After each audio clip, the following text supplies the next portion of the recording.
Hello everyone, I am Mano Scaling, and I am here to help you today. I know you use this video to fall asleep, so before that, please like the video and subscribe to the channel, and also tell me where you are from and what time you are watching. Now get comfortable and relax.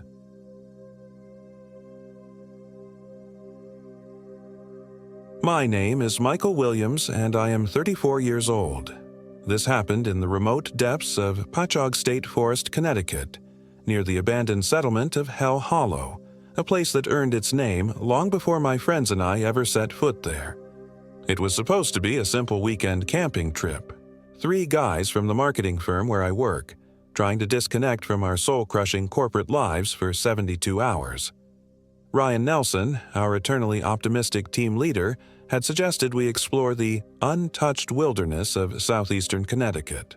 Brian Wright, our resident gear enthusiast, jumped at the chance to test his new ultralight equipment. And me? I just needed to get away from the fluorescent lights and the endless parade of client meetings that had been eating away at my sanity. The plan was straightforward. Hike deep into Patchogue's most remote section, set up camp near the ruins of the old mill settlement, and spend the weekend fishing, drinking beer, and pretending we were rugged outdoorsmen instead of spreadsheet warriors. We should have paid more attention to why the locals in Voluntown avoided eye contact when we mentioned Hell Hollow. Friday afternoon found us loading Brian's Jeep with enough gear to survive a month in the wilderness. Ryan, ever the planner, had printed topographical maps and highlighted our route with yellow marker. The trail would take us 6 miles northeast from the main parking area, following an old logging road that supposedly led to the ruins of a 19th century mill town. "Look at this," Ryan said, spreading the map across the hood of the Jeep. The settlement was completely abandoned in 1847, some kind of industrial accident. The whole place just emptied out overnight. Brian adjusted his pack straps and grinned. "Perfect. Ghost town camping. Very atmospheric." I studied the map, noting how the yellow line ended in a blank area marked only with elevation contours and the ominous name Hell Hollow. The nearest marked trail was over 4 miles away. We'd be completely isolated. The first mile of hiking felt normal. The October air was crisp, filled with the earthy smell of decomposing leaves. Maples and oaks created a canopy of gold and crimson overhead, and our boots crunched pleasantly on the well-maintained trail. We talked about work, complained about our managers, and made crude jokes about our coworkers. Standard guy trip conversation. But as we turned off the main trail onto the old logging road, something shifted. The forest grew denser, older. The trees were massive here, ancient oaks and chestnuts that had somehow survived the blight. Their trunks were thick enough that it would take 3 men holding hands to encircle them. The canopy blocked so much sunlight that even at 3 in the afternoon, we were walking through a green twilight. "GPS is acting weird," Brian announced, frowning at his handheld unit. "It keeps losing signal." "We're in a valley," Ryan said. "Probably just interference. Good thing we have the map." I pulled out my phone to check the time and found it completely dead, despite being at 90% battery when we started. "That's strange. Phone just died." "Mine too," Brian said, checking his device. "Must be the cold affecting the batteries." Ryan's phone was also dead. 3 phones, 3 different brands, all failing simultaneously. An uneasy feeling began to form in my stomach, but I pushed it down. Electronics were unreliable in the wilderness. Everyone knew that. The logging road grew progressively worse as we hiked deeper into the forest. What had started as a clear dirt path became increasingly overgrown and difficult to follow. Branches hung low across the route, forcing us to duck and weave. The silence was oppressive. No bird songs, no insect noise, just the sound of our breathing and footsteps. After 2 hours of hiking, we crested a small ridge and got our first view of Hell Hollow. The settlement ruins lay scattered across a cleared valley perhaps half a mile wide. Stone foundations poked through the forest floor like broken teeth. A few brick chimneys still stood, their mortar darkened by decades of weather. At the center of the ruins, The remains of a large stone building, presumably the mill, sat beside a stream that ran black as oil. "Well, that's cheerful," I muttered. "It's perfect," Ryan said, his enthusiasm undimmed. "Look at all that history. I bet there are some incredible artifacts down there." We descended into the hollow as the sun began to set. The air grew noticeably colder as we lost elevation, and a thin mist began to rise from the black stream. The ruins were larger than they'd appeared from the ridge. We were looking at the remains of a substantial community. Foundation stones marked where dozens of buildings had once stood. We selected a flat area near the stream but well away from the mill ruins for our campsite. Brian began setting up his ultralight tent while Ryan gathered firewood. I started unpacking our food and noticed something odd. The apples I'd packed that morning were soft and brown, as if they'd been sitting in my pack for weeks. The bread was starting to develop white spots of mold. "Hey guys," I called. "Is anyone else's food going bad?" Brian paused in his tent setup. "Now that you mention it, my beef jerky feels weird, kinda slimy." Ryan dropped his armload of wood and checked his pack. "Jesus, everything's spoiled. How is that possible?" We stood looking at our rapidly deteriorating food supplies as the mist thickened around us. The temperature was dropping fast, and the first stars were becoming visible through the canopy overhead. "Good thing we brought the camp stove," Brian said, trying to maintain his usual optimism. "We can boil water, make some instant soup. It'll be fine." But when he tried to light the stove, the flame kept guttering out, as if something was sucking the oxygen away from it. Even the lighter had trouble staying lit. We finally managed to get a small fire going using dry wood from a fallen tree, but the flames burned strange colors, blue and green instead of the normal orange. "Probably minerals in the wood," Ryan said, but his voice lacked conviction. As darkness fell completely, the mist became so thick we could barely see beyond the circle of our firelight. The silence was absolute now, as if the fog had swallowed all sound from the world beyond our small camp.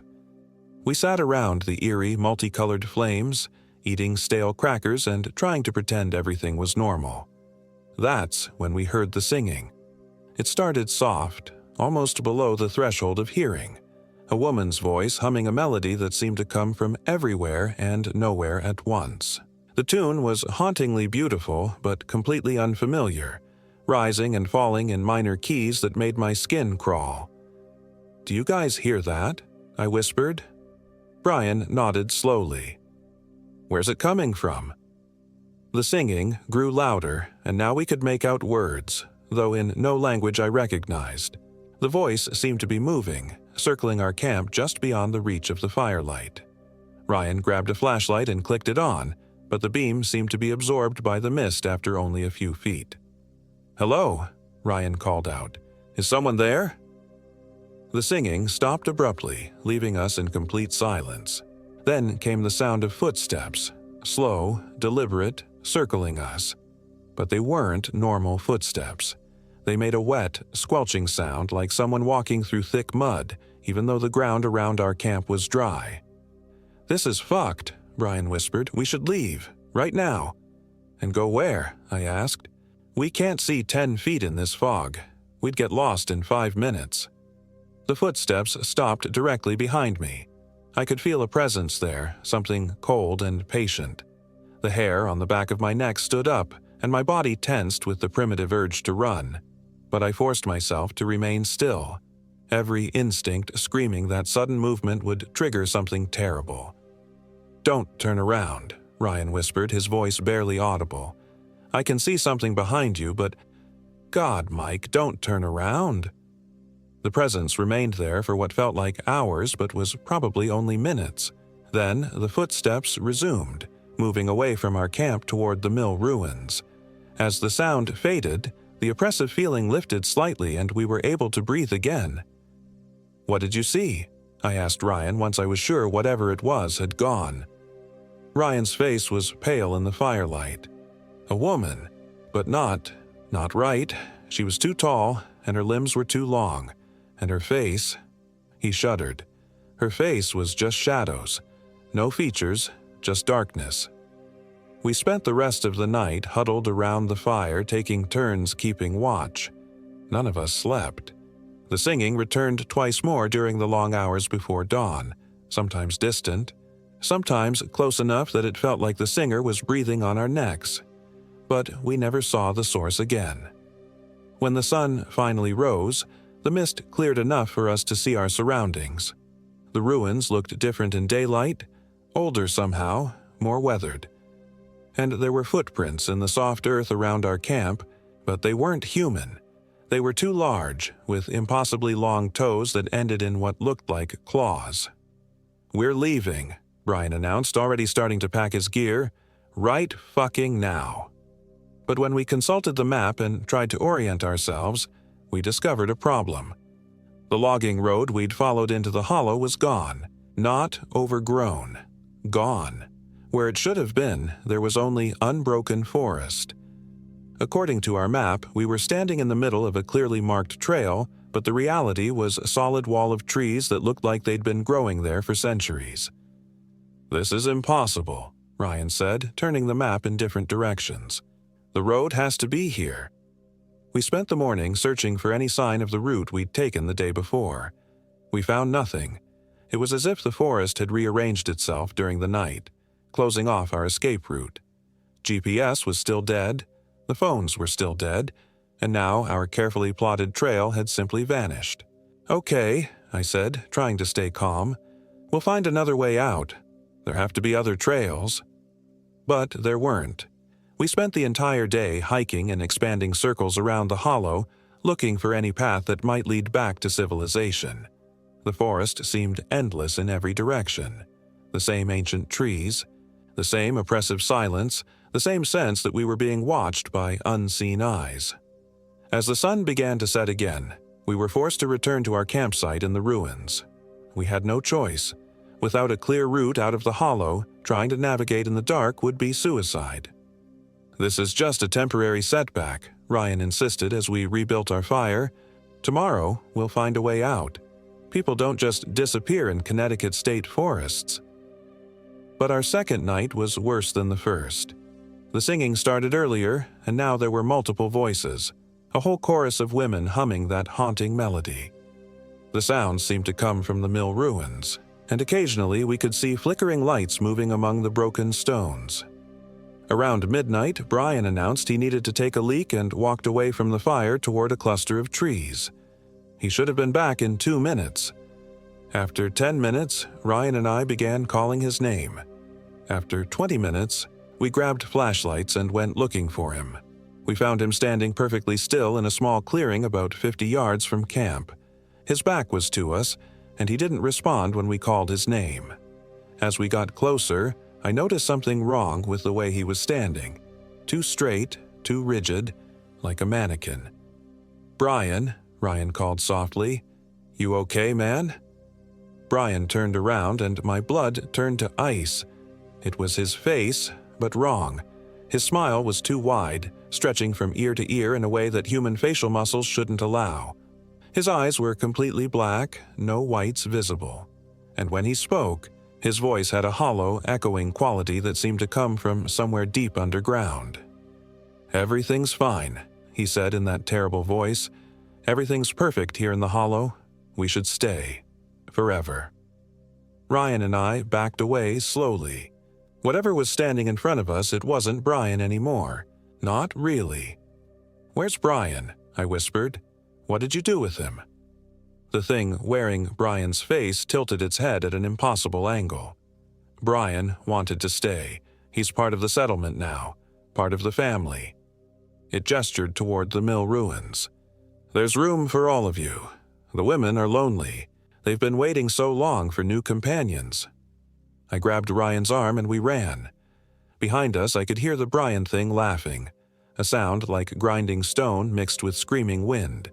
We made it back to camp and frantically began stuffing our gear into packs. "We have to go," I gasped. "Right now. We'll navigate by the stars if we have to." But as we finished packing, Brian walked back into the firelight. Normal Brian, looking confused and slightly embarrassed. "Sorry, guys," he said. "I got turned around in the dark. took me forever to find my way back." Ryan and I stared at him in horror. This looked like the real Brian. Normal posture, normal voice, normal smile. But we'd just seen something else wearing his face. "Brian," Ryan said carefully. "What's your dog's name?" Brian frowned. "I don't have a dog. You know that." But Brian did have a dog. A golden retriever named Gatsby that he talked about constantly. He had pictures of that dog all over his cubicle at work. "What's your girlfriend's name?" I tried. "I don't have a girlfriend." Another blank stare. Brian had been dating Sarah for 3 years. He'd shown us the engagement ring he was planning to give her next month. The thing wearing Brian's appearance settled down beside the fire as if nothing was wrong. It began making normal conversation about the weather, about work, about weekend plans. But it had no memories of Brian's life, no knowledge of his relationships or personal history. It was a perfect physical copy animated by something that had never been human. Ryan and I sat in stunned silence, trying to process what we were seeing. The real Brian was gone, taken by whatever malevolent force inhabited this place. And now something was wearing his skin like a costume, pretending to be our friend. As the night wore on, the fake Brian began to change. Subtle at first, his smile lasting a few seconds too long, his blinking becoming irregular. Then more obvious signs. His skin taking on a waxy, artificial quality, his movements becoming slightly mechanical, his breathing stopping for long periods before resuming with a sudden gasp. Around 3 a.m., it stopped pretending altogether. The thing looked at us with those black, featureless eyes and spoke in that hollow voice. "Why do you resist? The women of the settlement have been alone for so long. They just want companionship. They want to make you part of their family." "What happened to the real Brian?" Ryan demanded. "Brian is safe. Brian is happy. Brian is home." The creature's smile widened impossibly. "He's with Margaret now. She was the miller's daughter before the accident. She's been waiting 175 years for someone to love her." I felt sick. What accident? What happened here? The thing that looked like Brian tilted its head. The mill wheel stopped turning. The water turned black. The workers began singing strange songs in the night. And then the families started disappearing, one by one, until only the women remained. Beautiful women who never age, never die, never leave.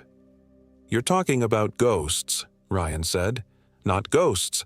Something older. Something that was here before the mill, before the settlement, before the white men came to these woods. The indigenous people knew to avoid this place. They called it the Hollow of the Hungry Ones." As dawn approached, the Brian creature became increasingly agitated. Its movements grew more erratic, and its voice developed a desperate edge. "You have to stay," it insisted. "The women chose you. They've been singing for you, calling you here. You can't leave. No one ever leaves." But with the sunrise, some kind of spell seemed to break. The creature let out a shriek of frustration and rage, then simply dissolved, like smoke in the wind. One moment it was there, the next moment we were alone. Ryan and I didn't speak. We packed our remaining gear in grim silence and set off in what we hoped was the direction of civilization. We had no map, no compass, no GPS, just the desperate need to escape this cursed place. For hours we pushed through the ancient forest, ignoring scratches from thorns and exhaustion from the sleepless night. The sun climbed higher, but the trees were so thick that we remained in perpetual twilight. Every direction looked the same, endless ranks of massive oaks stretching into the gloom. It was Ryan who first noticed we were going in circles. We came across our own footprints in a patch of soft earth, the distinctive tread pattern from his hiking boots clearly visible. "This is impossible," he said.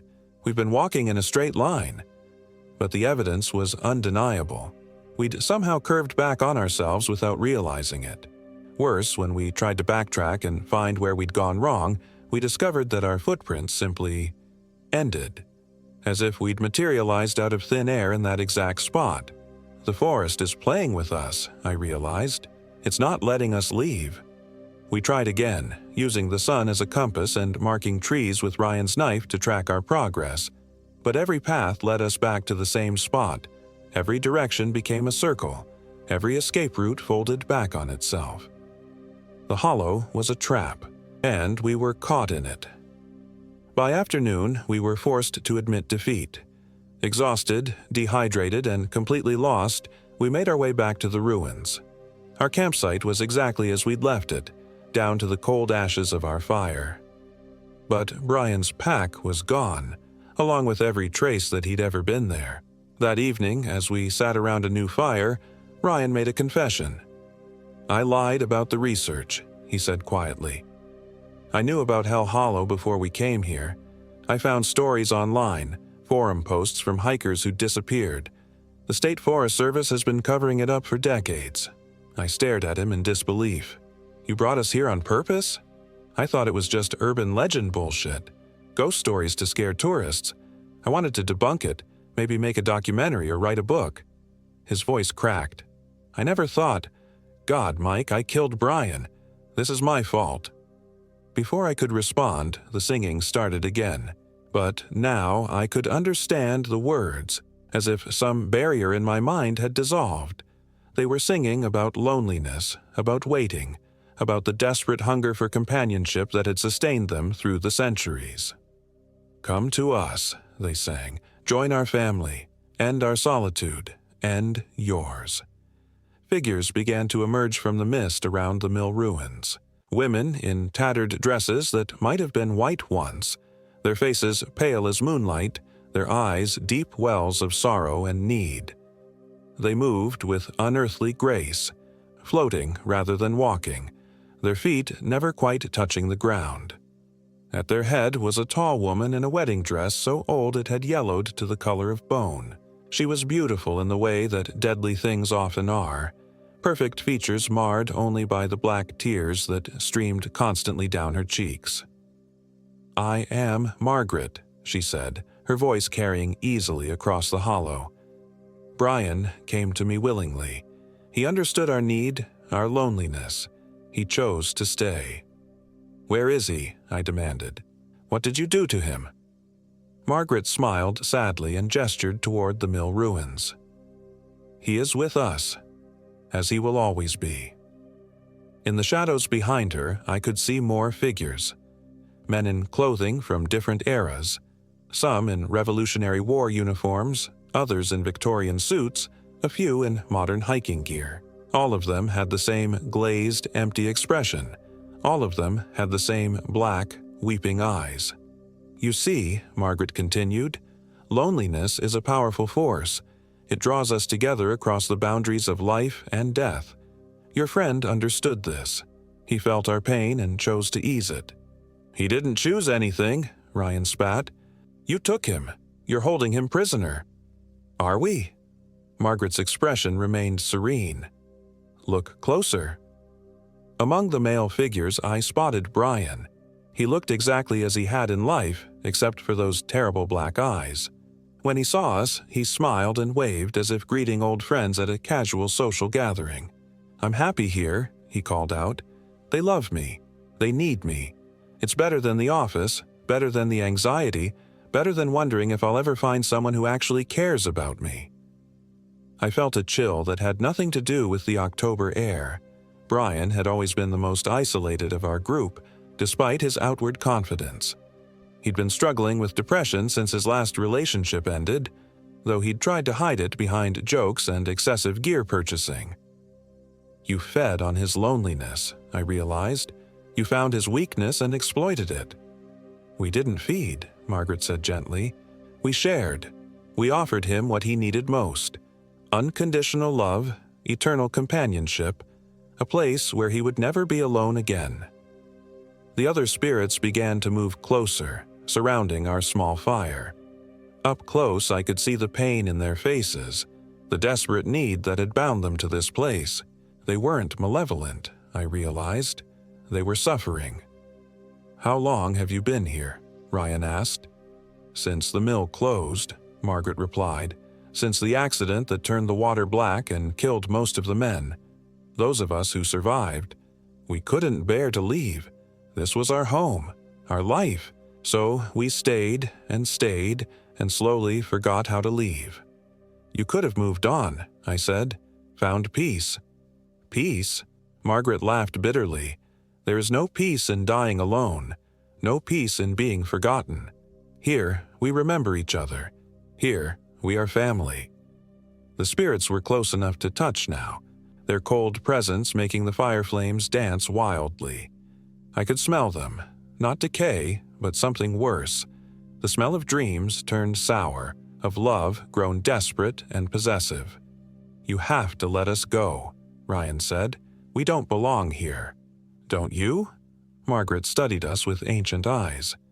Two men, alone in the world, working jobs that drain your souls, going home to empty apartments, wondering if anyone would notice if you simply disappeared one day. Her words hit uncomfortably close to home. Since my divorce, I'd been living exactly that life.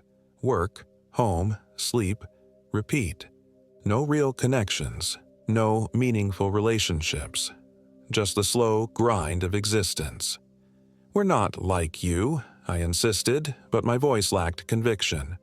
Aren't you? She gestured to Ryan. Tell me, Ryan Nelson, when was the last time someone said they loved you? When was the last time you felt truly connected to another human being? Ryan's face went pale.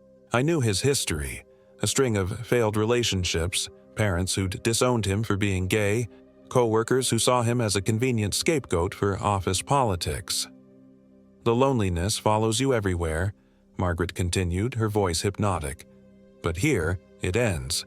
Here, you'll be cherished, needed, loved. I felt the pull of her words, the seductive promise of belonging. Part of me wanted to step forward, to join the circle of spirits, to end the grinding isolation that had defined my adult life. What was waiting for me back in the world? A job I hated, credit card debt, the slow decay of middle age without meaning or connection. But then I thought about my sister's kids, who called me Uncle Mike and always wanted to hear my terrible jokes. I thought about my elderly neighbor, Mrs. Patterson, who depended on me to shovel her driveway in winter. Small connections, maybe, but real ones. No, I said firmly. This isn't love. This is captivity. Margaret's expression hardened. Then you choose to remain alone. I choose to remain free. The spirits began to move closer, their eyes now showing anger instead of sorrow. The temperature dropped rapidly, and frost began forming on the ground around our feet. Free to be alone, Margaret hissed. Free to die forgotten. Free to waste your brief, meaningless lives in service to people who don't care about you. Maybe, I said, but that's our choice to make. The spirits let out a collective wail of frustration and rage. The sound was deafening, like the cry of every lonely soul who had ever lived. Wind began to whip through the hollow, extinguishing our fire and plunging us into absolute darkness. In the chaos, I grabbed Ryan's arm and pulled him toward what I hoped was the edge of the hollow. We ran blindly through the forest, branches tearing at our clothes, roots trying to trip us. Behind us, I could hear the spirits in pursuit, their wails growing closer, their cold presence like ice against our backs. We ran for what felt like hours, crashing through underbrush, stumbling over fallen trees, guided only by adrenaline and desperation. Just when I thought we couldn't run anymore, I saw light ahead. Electric light, not the cold glow of the spirits. We burst out of the forest onto a paved road, collapsing on the asphalt as a pickup truck screeched to a halt beside us. The driver was a local man in his 60s, wearing a Carhartt jacket and a concerned expression. "Jesus Christ, what happened to you boys?" he asked, jumping out of the truck. "You look like you've seen ghosts." "We got lost," I gasped, which was technically true. "In the forest. Been wandering for days." The man, his name was Earl, we learned, drove us to the nearest hospital. The doctors treated us for dehydration, exhaustion, and numerous cuts and scrapes. They were puzzled by our condition, especially our insistence that we'd been lost for 3 days when, according to the calendar, we'd only been missing for 1 night.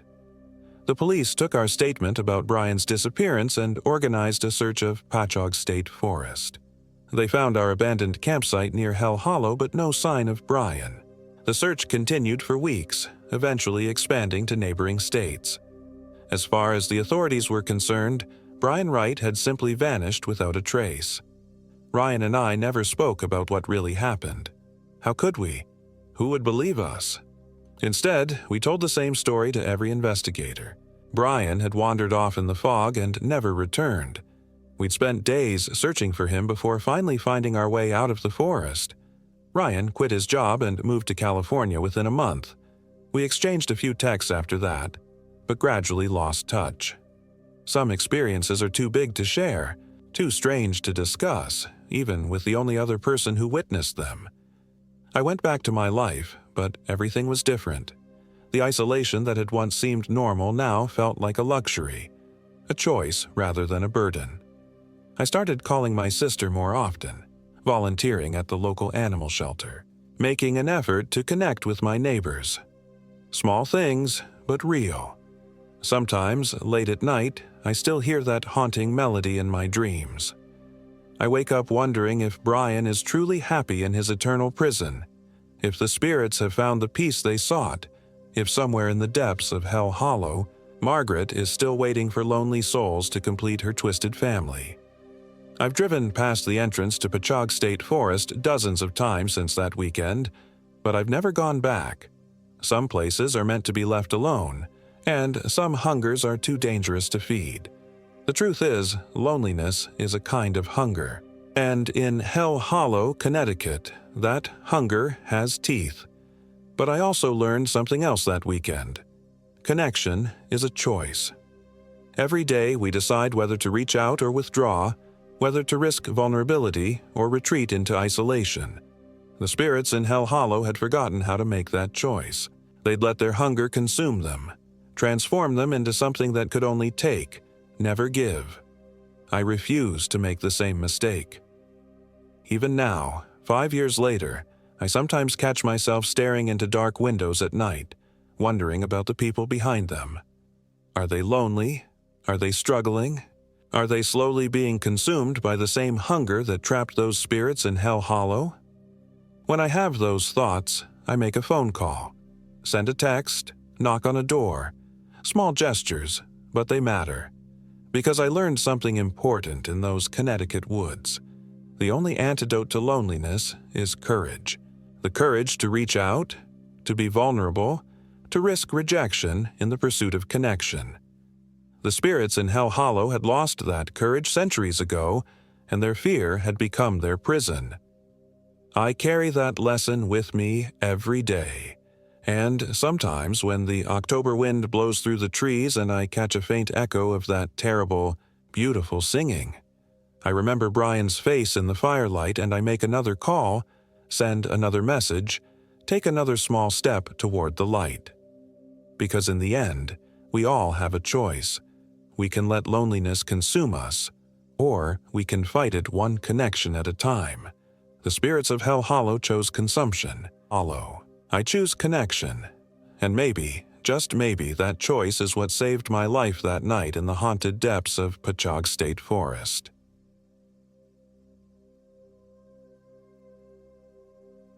My name is Michael Williams and I am 29 years old.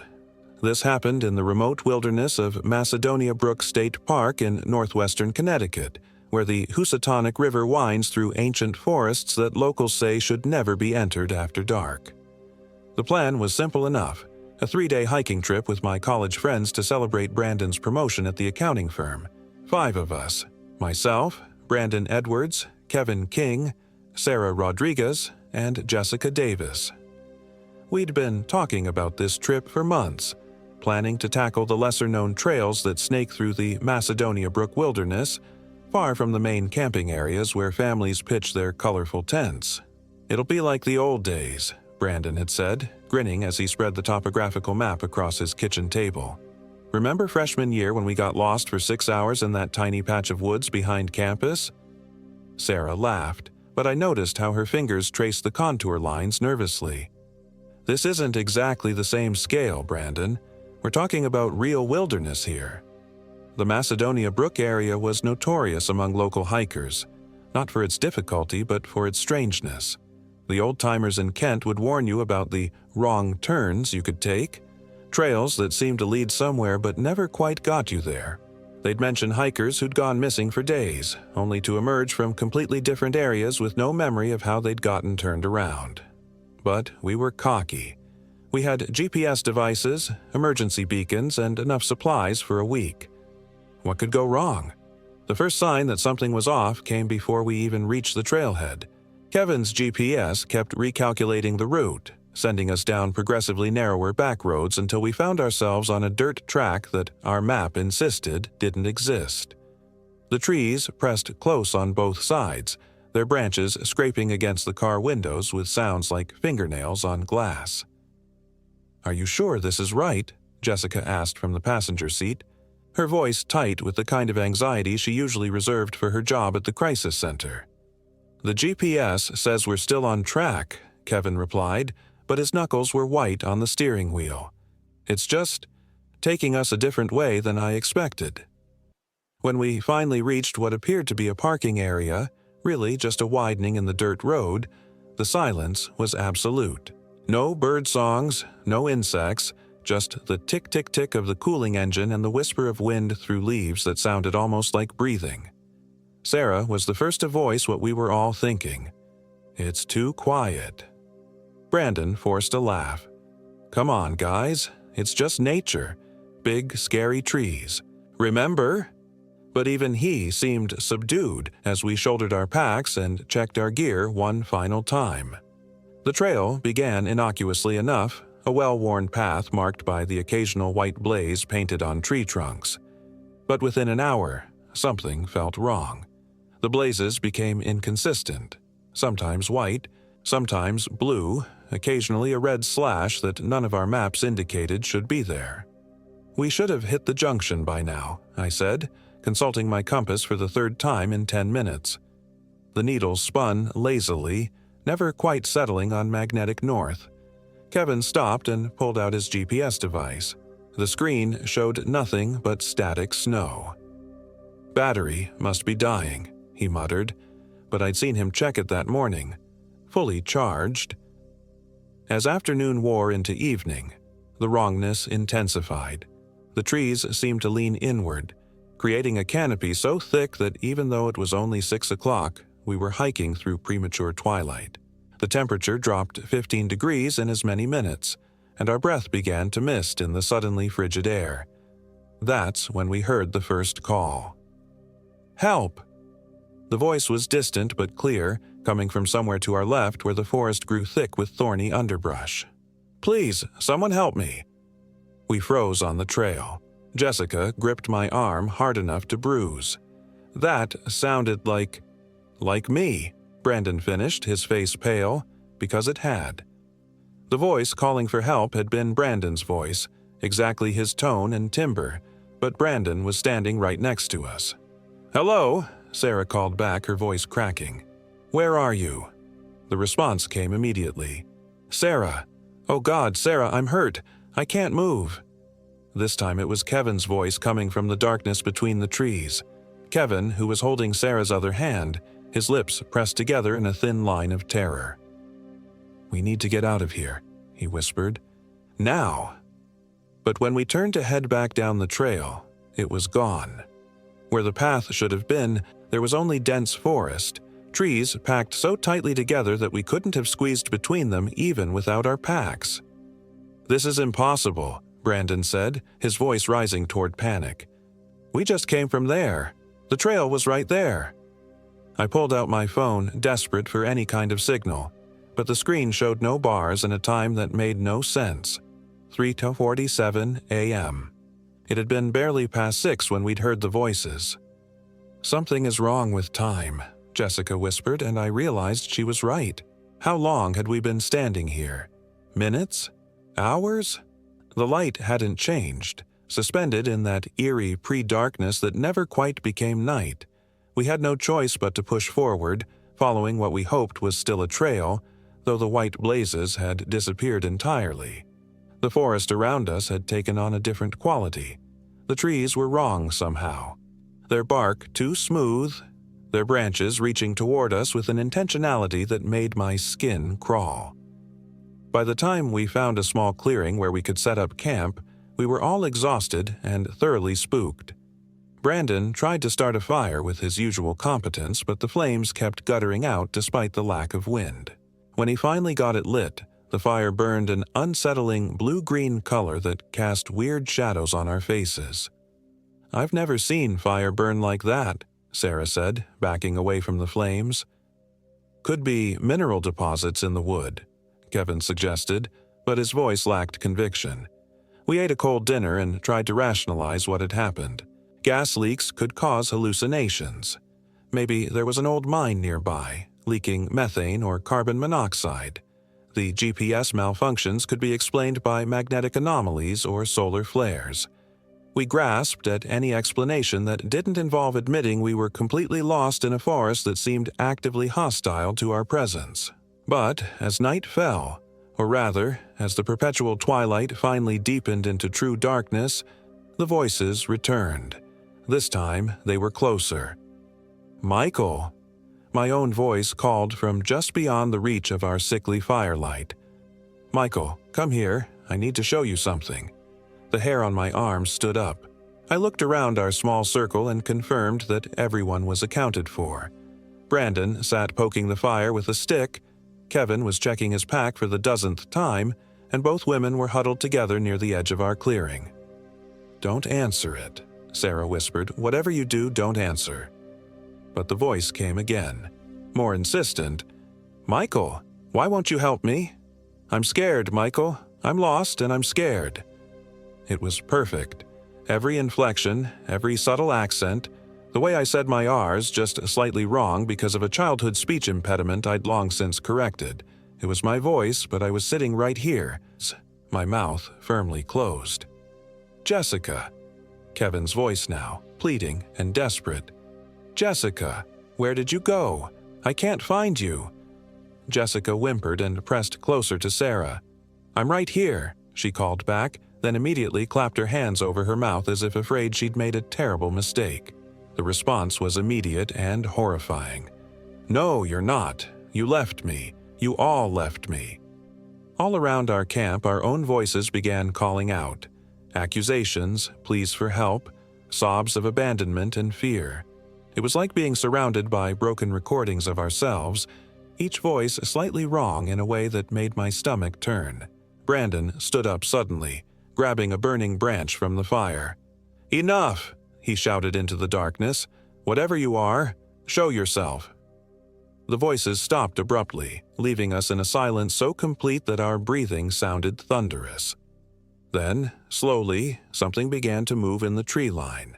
At first, I thought it was shadows shifting in the firelight, but as I watched, a figure emerged from between two massive oaks.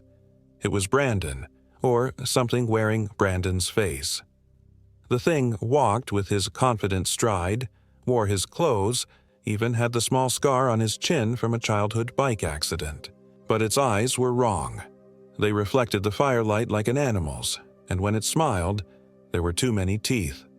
"Found you," it said in Brandon's voice, but the words came out wrong, like they were being played backward and forward at the same time. The real Brandon dropped his burning branch and stumbled backward. "What the hell?" The fake Brandon tilted its head, studying him with predatory interest. "You're not very good at hiding," it said, and now its voice was changing, becoming something else. Deeper, older, with an accent that belonged to no human tongue. More figures emerged from the trees. Another Brandon, then Kevin, then Sarah, then Jessica, then me. 5 perfect copies of ourselves, standing just outside our circle of light, watching us with those horrible reflecting eyes. "We've been waiting for you," said the thing wearing my face. "For so long, we've been waiting." Sarah grabbed my arm, her nails digging deep enough to draw blood. "What do they want?" she whispered. The Sarah thing heard her and turned that unnatural smile in our direction. "We want what's ours," it said. "We want to go home. We want to see our families. We want to live your lives." Kevin fumbled for his phone, hands shaking as he tried to activate the emergency beacon. But the device was dead, its screen black and unresponsive. The Kevin thing laughed, a sound like breaking glass. "Technology doesn't work here. Time doesn't work here. Nothing works here the way it should." It took a step closer, and I could see that its skin was wrong, too pale and too smooth, like porcelain. "This is our place, our time, and you're going to help us leave." That's when Brandon made his move. He lunged for his pack, pulling out the hunting knife he'd brought despite our protests about violence in nature. But before he could do anything with it, the Brandon thing was on him, moving with inhuman speed. The struggle was brief and horrible. The thing that looked like Brandon grabbed the real Brandon's wrist and twisted until the knife fell. Then it leaned close, its mouth opening far wider than any human mouth should, and breathed something dark and oily into Brandon's face. Brandon's eyes rolled back, and when they returned to normal, something fundamental had changed. The thing released him, and he stood up slowly, that same predatory smile spreading across his features. "Thanks," he said to his doppelganger, and his voice carried that same backward-forward quality. I was getting tired of watching. The possessed Brandon turned to look at us, and I knew with absolute certainty that our friend was gone. Whatever was wearing his body now was something else entirely, something that had been waiting in these woods for victims to claim. "Run," I whispered to the others. Jessica was already moving, crashing through the underbrush with Sarah close behind. Kevin hesitated for a moment, looking back at what had been Brandon, then followed them into the darkness. I was last, and as I stumbled away from our campfire, I heard the things behind us laughing. 5 voices, including Brandon's, raised in horrible harmony.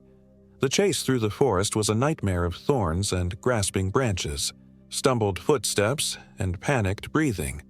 Our pursuers didn't seem to be in any hurry, content to follow at a distance, herding us deeper into the woods like wolves driving prey. "This way," Sarah called, veering left toward what looked like a break in the trees. But when we reached the spot, there was nothing but more forest, the trees seamlessly closing off any escape route. "They're playing with us," Kevin gasped, his face scratched and bleeding from low-hanging branches. "They could have caught us already if they wanted to." He was right. Every time we thought we'd found a way out, the forest shifted around us, paths appearing and disappearing, the very landscape rearranging itself to keep us trapped. And always, just behind us, we could hear them coming, 5 sets of footsteps that perfectly matched our own. That's when Jessica disappeared. One moment, she was right behind me, her breathing harsh and panicked in the darkness. The next, there was only silence. I spun around, but she was gone, vanished as completely as if she'd never existed. "Jessica!" Sarah screamed, but the only answer was her own voice echoing back from the trees. "Sarah! Help me! They got me!" Kevin grabbed Sarah's arm before she could run toward the sound.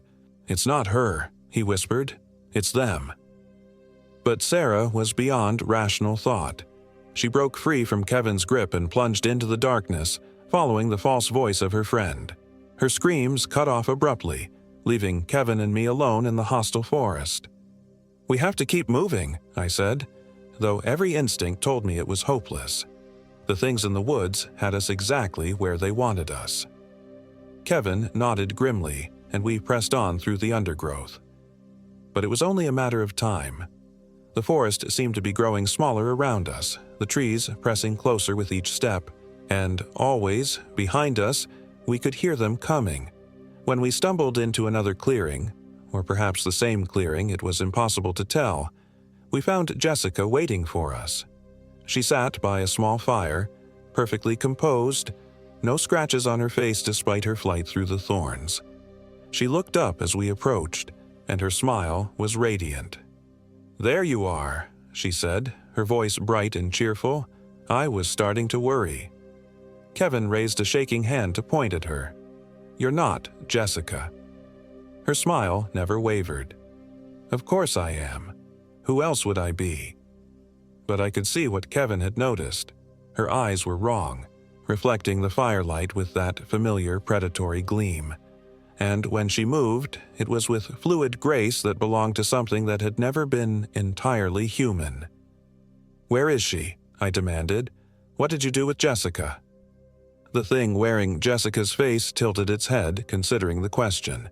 "She's right here," it said, patting its chest. "She's inside, screaming and screaming and screaming.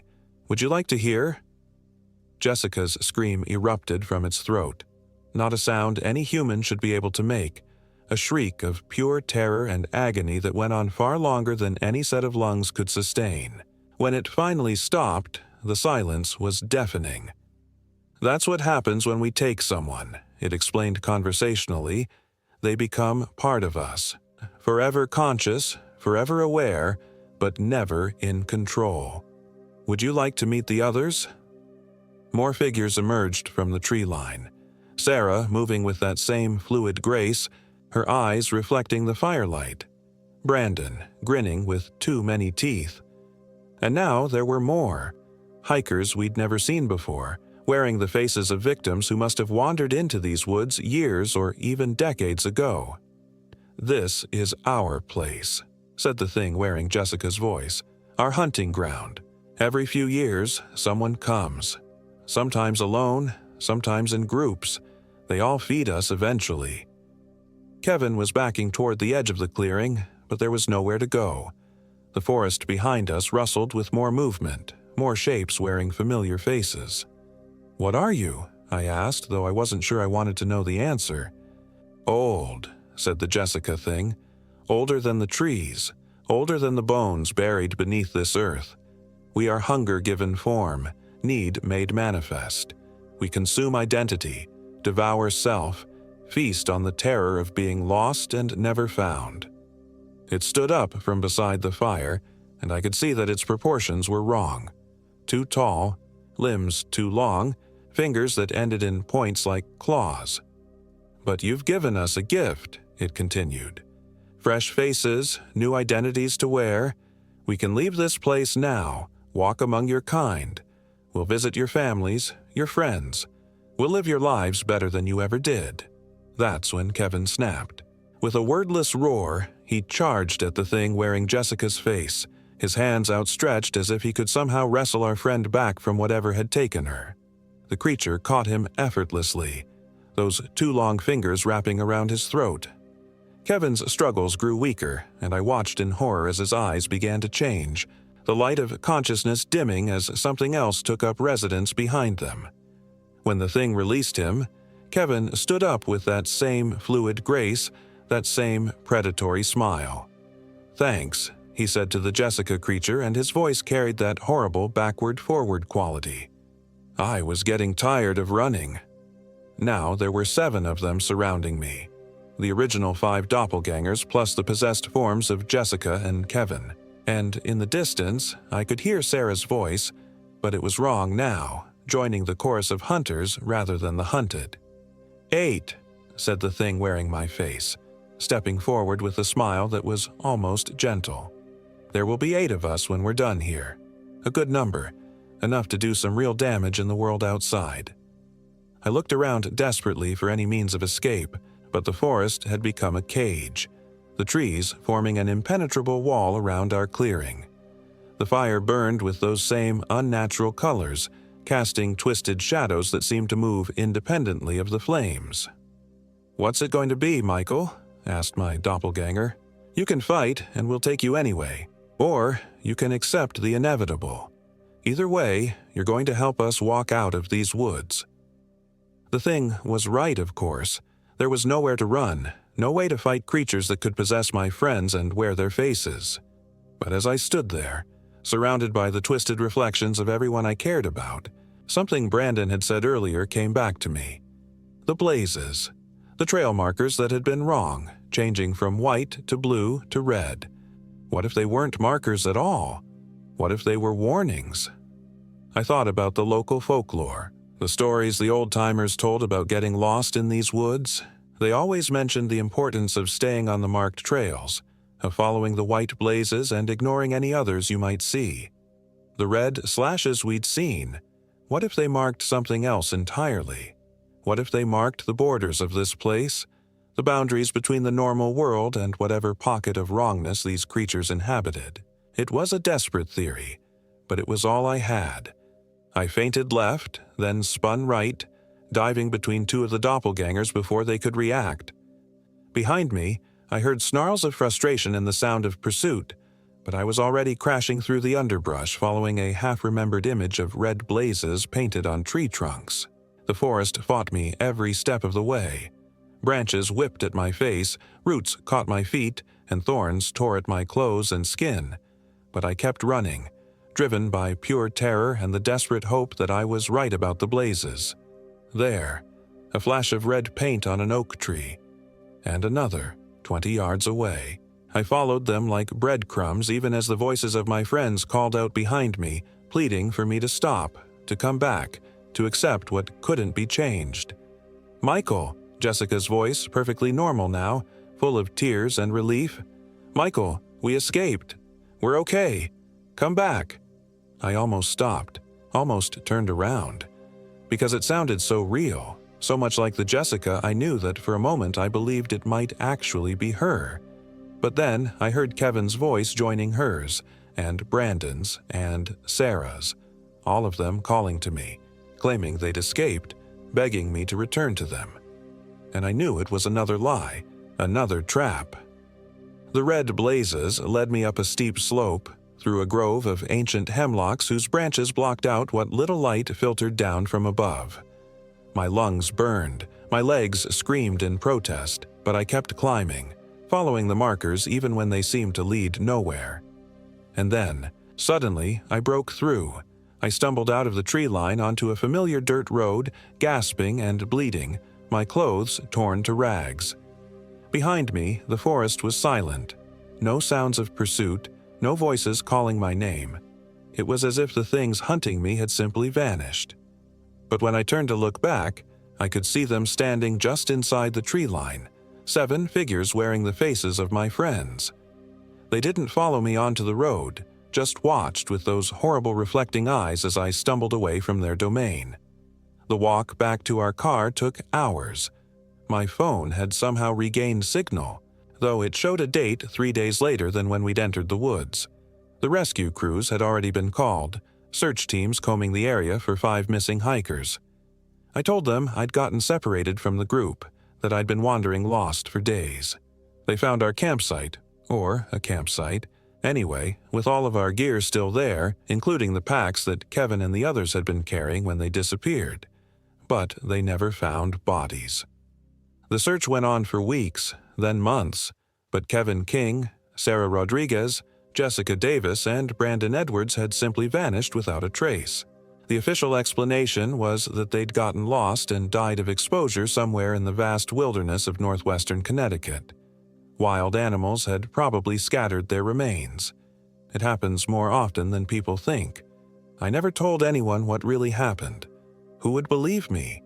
Instead, I let everyone think I was suffering from survivor's guilt, trauma-induced delusions brought on by being lost in the woods for 3 days. But I know the truth.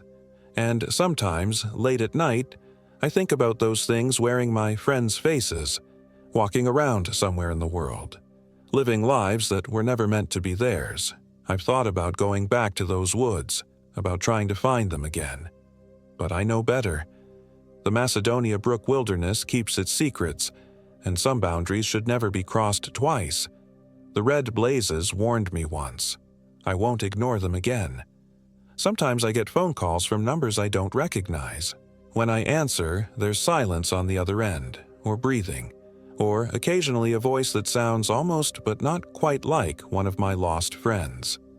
They never say anything meaningful, just my name, over and over, like they're testing how it sounds in their new mouths. I've changed my number 6 times. It doesn't matter. They always find the new one, because somewhere out there, wearing faces I once loved, they're still hunting, still learning, still becoming more human with each passing day, and sometimes I wonder if they'll ever decide they want their old life back, the life where Michael Williams never made it out of those woods at all.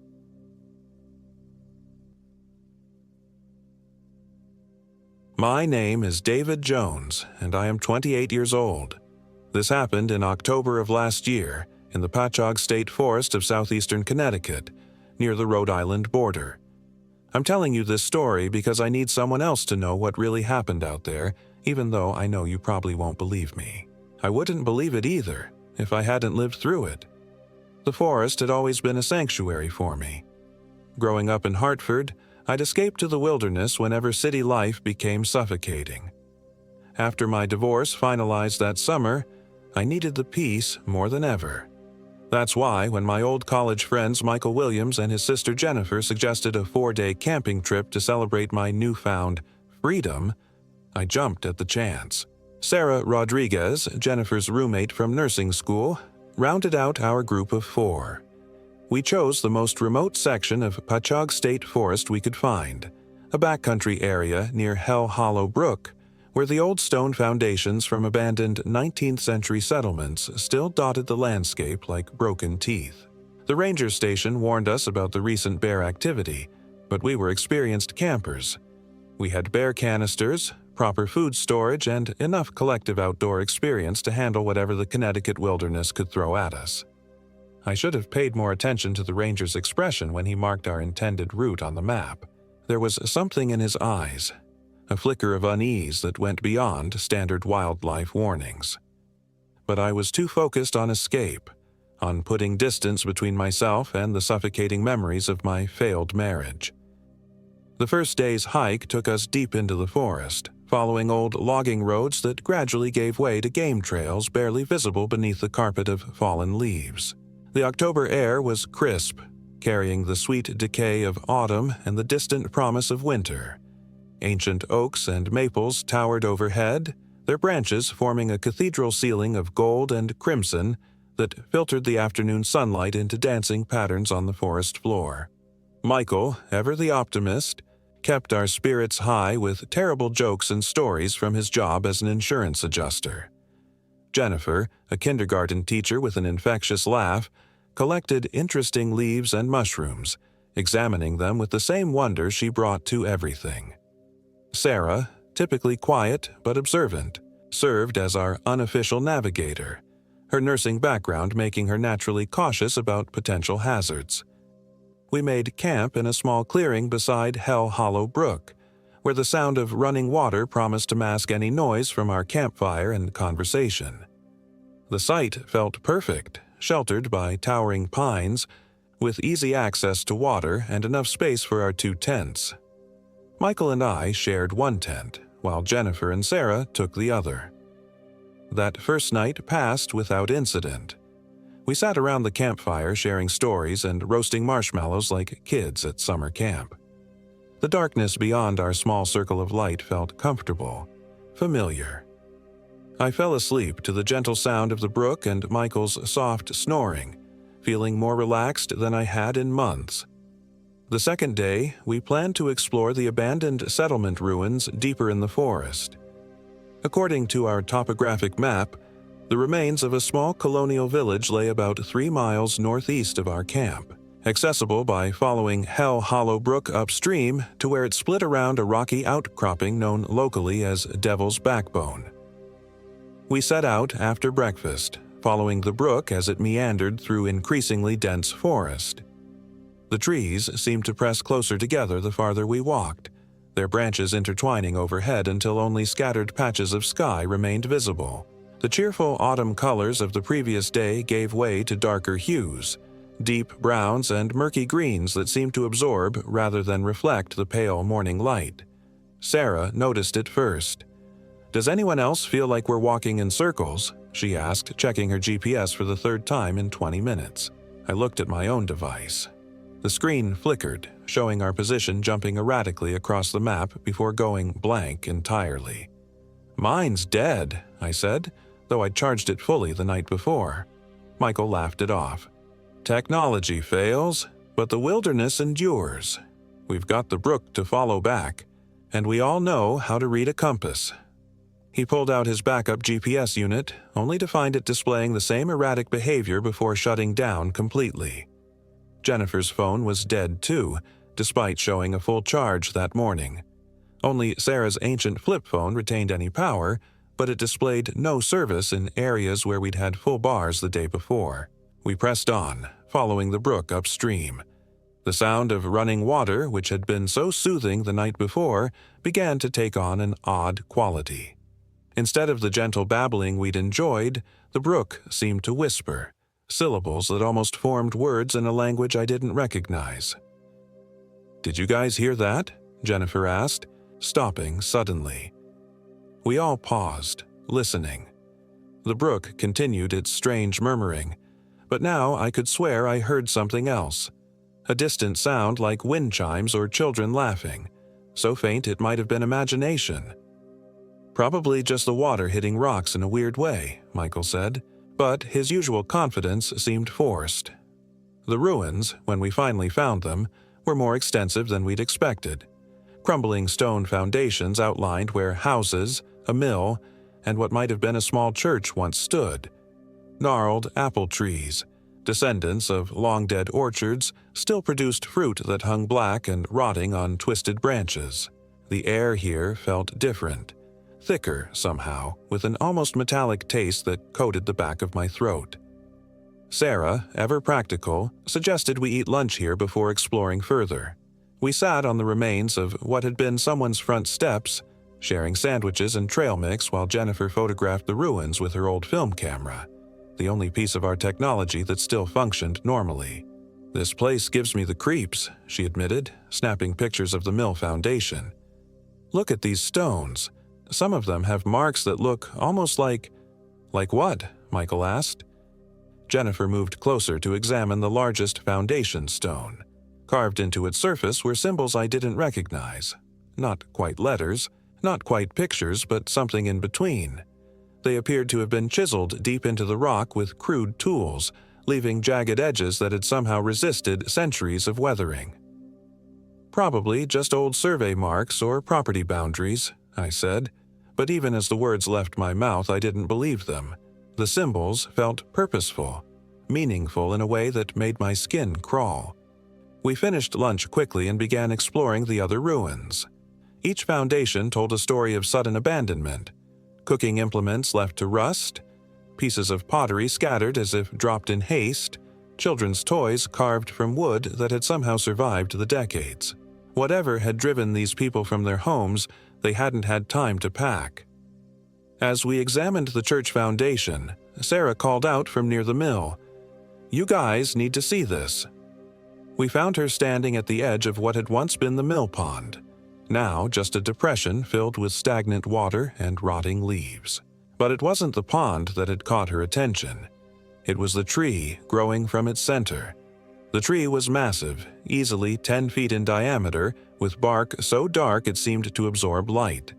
Its branches stretched impossibly wide, creating a canopy that blocked out the sky completely above the pond. But the most disturbing thing about it was the silence. No birds nested in its branches, no insects buzzed around it. Even the ever-present brook seemed to quiet to a whisper as it flowed past. "That tree wasn't on any of the historical surveys," Michael said, consulting our research materials. "And look at the size of it. A tree that big should be centuries old, but the settlement was only abandoned about 150 years ago." Jennifer raised her camera to photograph the tree, but something went wrong. Instead of the familiar click of the shutter, the camera made a grinding noise, and the film advance lever wouldn't move. When she opened the back to check, we saw that the film had somehow been exposed to light. Not just overexposed, but burned, as if subjected to intense heat. "We should head back," Sarah said quietly. She'd been standing farther back from the tree, and I noticed she wouldn't look directly at it. "It'll be dark soon, and I don't like the idea of navigating this forest after sunset." We all agreed, but as we turned to leave, I heard something that stopped me cold. My own voice, calling from somewhere beyond the tree. "David! David, over here!" The others heard it too. Jennifer grabbed my arm, her face pale. "That sounded exactly like you," Before I could respond, Michael's voice echoed from the opposite direction. "Hey guys, check this out. You have to see this." But Michael was standing right beside me. "We need to leave, now." Sarah's voice was tight with fear, and for good reason. As we watched, more voices began calling from the darkness beneath the tree, our own voices distorted slightly, as if heard through water or at a great distance. We ran. The journey back to camp felt endless. The brook, which should have led us straight home, seemed to double back on itself, creating impossible loops that defied the topography we'd memorized. The sun, which had been overhead when we'd stopped for lunch, now hung low in the sky, casting long shadows that moved independently of their sources. Worse, we could hear things following us. Not footsteps exactly, but the sound of movement through the underbrush, branches snapping, leaves rustling, always just out of sight. And the voices continued, calling our names with increasing frequency and decreasing resemblance to our own speech. By the time we reached camp, twilight was falling fast. Our campfire, which we'd carefully extinguished that morning, was burning again. Not with the cheerful orange flames of seasoned wood, but with a cold blue light that cast no warmth and seemed to absorb rather than illuminate. "Did anyone relight the fire?" Michael asked, though we all knew the answer. Sarah was already checking our supplies. "The food," she said, her voice hollow. "All of it. It's gone bad." She was right. Our carefully packed provisions had somehow spoiled in the few hours we'd been gone. The meat was gray and stinking, the bread covered in fuzzy mold, the dried fruit black and oozing. Even our sealed cans were bulging, as if the contents had fermented into something toxic.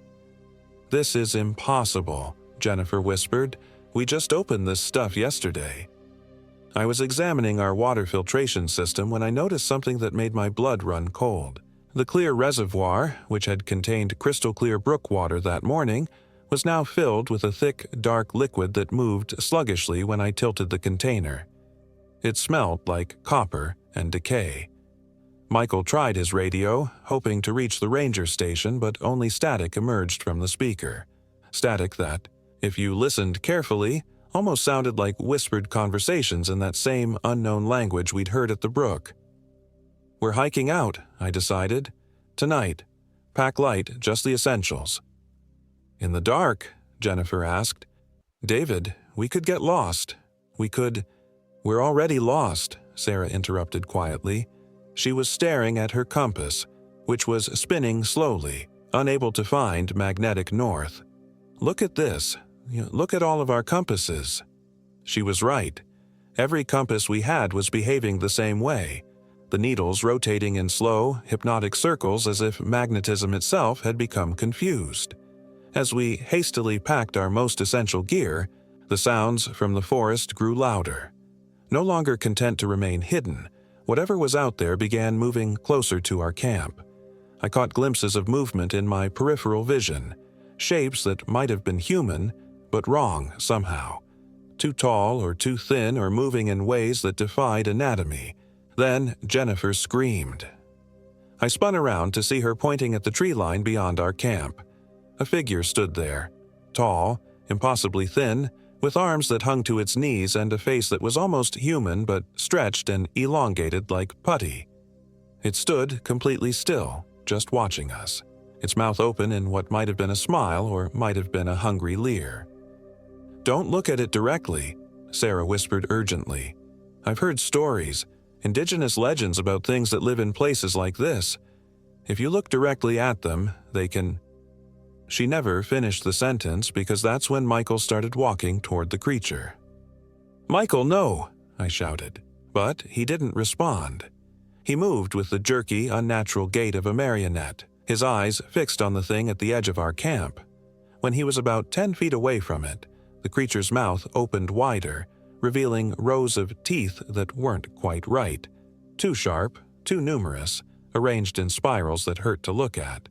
I tackled Michael, knocking him to the ground just as the thing lunged forward. Where it had stood, the ground was scorched black, as if the earth itself had been burned by its presence. Michael blinked, looking around in confusion. What happened? Why am I on the ground? There was no time to explain. More shapes were emerging from the forest. Dozens of them, all with that same wrong human appearance, all moving toward our camp with predatory intent. "Run," I said. We ran. The forest at night was a maze of shadows and whispers. Our flashlights cast weak beams that seemed to be absorbed by the darkness rather than illuminating it. Behind us, we could hear pursuit. Not just the footsteps of the creatures, but our own voices calling after us, pleading with us to stop, to come back, to join them in the dark. "This way," Sarah called, following what looked like a trail. But trails in Patchogue Forest didn't zigzag like this one, didn't spiral inward toward some unseen center. The trees grew thicker, their branches lower, until we were forced to crawl through spaces that should have been too small for human passage. Jennifer was the first to notice we were going underground. "These aren't tree roots," she said, shining her light on the walls around us. "These are tunnels." She was right. Somehow, without realizing it, we'd entered a network of tunnels carved from the earth itself. The walls were smooth, too smooth to be natural, and they curved and branched in patterns that reminded me uncomfortably of the symbols we'd seen at the ruins. "We need to go back," Michael said. "This is wrong. This is all wrong." But when we turned around, the tunnel we'd entered through was gone. In its place was solid earth, as if it had never existed. We had no choice but to press forward. The tunnels led deeper underground, branching and converging in a pattern that defied mapping. Our voices echoed strangely here. Coming back to us changed, speaking words we hadn't said in tones we didn't recognize. It was Jennifer who found the chamber. The tunnel opened into a vast underground space, far larger than should have been possible. The ceiling disappeared into darkness above, and the walls were covered with the same symbols we'd seen at the ruins. But here they glowed with a faint phosphorescence that provided the only light. In the center of the chamber stood the tree. Not a different tree. The same massive, dark-barked giant we'd seen at the mill pond. Somehow, impossibly, its roots had grown down through dozens of feet of earth to anchor in this underground space. And hanging from its branches like grotesque fruit were cocoons. Dozens of them. Each roughly human-sized, each pulsing with a dim inner light. "Oh, God," Sarah whispered, "those aren't cocoons. Those are people." The shapes inside the translucent membranes were unmistakably human. Men, women, children, all suspended in some kind of preserving fluid. Their eyes were open, following our movement with horrible awareness. Jennifer approached one of the lower-hanging cocoons, her face pale but determined. I think this is what happened to the settlement. They're all still here."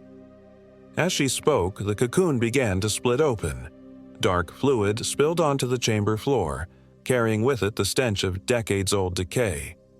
The figure inside, a woman in colonial-era dress, opened her mouth and spoke in Jennifer's voice. "Help us, please. We've been waiting so long." That's when I understood. The voices we'd been hearing, the calls that sounded like our own. They were our own, or would be, once the tree claimed us. It preserved its victims, keeping them alive just enough to use their voices, their memories, their identities as lures for new prey. Michael was already walking toward the tree, that same blank expression on his face. This time, I was too far away to stop him. The woman from the cocoon reached out with arms that moved like broken branches, embracing him. As she touched him, his skin began to change, becoming translucent, revealing the network of veins beneath. "Michael!" Jennifer screamed, lunging forward to help her brother. I caught her arm. "It's too late. Look." Michael was changing rapidly now, his body becoming something else, something that could survive suspension in the tree's horrific fruit. His eyes, the last recognizably human part of him, found mine across the chamber. "Run," he said in his own voice, maybe for the last time. "Get out of here." More cocoons were opening now, their occupants emerging to shuffle toward us with arms outstretched. Some were recent, hikers and campers from the last few decades, their modern clothing still recognizable. Others were ancient, their colonial dress rotted to tatters, their bodies held together by the tree's dark influence. Sarah found the way out, not the tunnels we'd entered through, but a passage hidden behind the tree's massive trunk. It led up toward the surface, following the tree's root system like a natural ladder. We climbed in desperate silence, pursued by voices that pleaded and cajoled and threatened in words that came from our own mouths. The tree's influence was strong here, trying to turn us around, to convince us we were climbing down instead of up, that safety lay behind us in the chamber with Michael and the others. But Sarah kept us moving, her nursing training helping her recognize the symptoms of whatever psychic poison the tree was feeding us. "Don't listen," she whispered. "Don't look back. Just climb." The surface, when we finally reached it, was a revelation of clean air and starlight. We emerged through a hole that appeared to be a natural sinkhole, hidden among the ruins of the abandoned settlement. The mill pond lay just beyond, its stagnant water reflecting the tree's massive branches above. But we weren't safe yet. The creatures from the forest, the tree's guardians or servants, were waiting for us. They formed a circle around the sinkhole, their two long arms swaying in rhythm with the wind through the tree's branches. "The road," Jennifer gasped. "If we can reach the logging road, maybe." It was our only chance. Hand in hand, the three of us ran through the circle of creatures. They reached for us as we passed, their cold fingers brushing our skin, but something, desperation perhaps, or pure luck, carried us through. The logging road, when we found it, led back to civilization like a lifeline.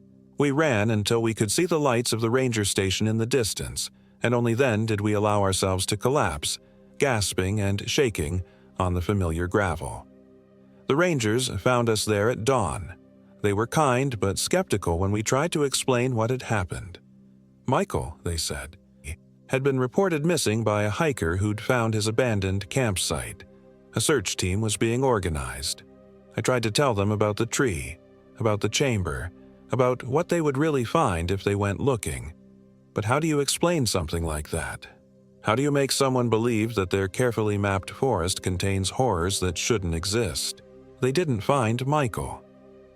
The search team reported that his trail simply vanished near Hell Hollow Brook, as if he'd stepped out of existence. They found no trace of the underground chamber, no evidence of the tree's true nature. The mill pond, they said, was just a shallow depression filled with rainwater and fallen leaves. But I know what I saw. Sarah and Jennifer know too, though we've never spoken of it since that night. Jennifer quit her teaching job and moved across the country. Sarah transferred to a hospital in Florida, as far from Connecticut's forests as she could get. I still wake up sometimes, hearing Michael's voice calling from the darkness outside my apartment. I know it's not really him. He's hanging in the tree's branches now, preserved and twisted into something else, something that wears his face and speaks with his voice to lure new victims into the forest. The official reports list Michael Williams as missing, presumed dead in a hiking accident. But I know the truth.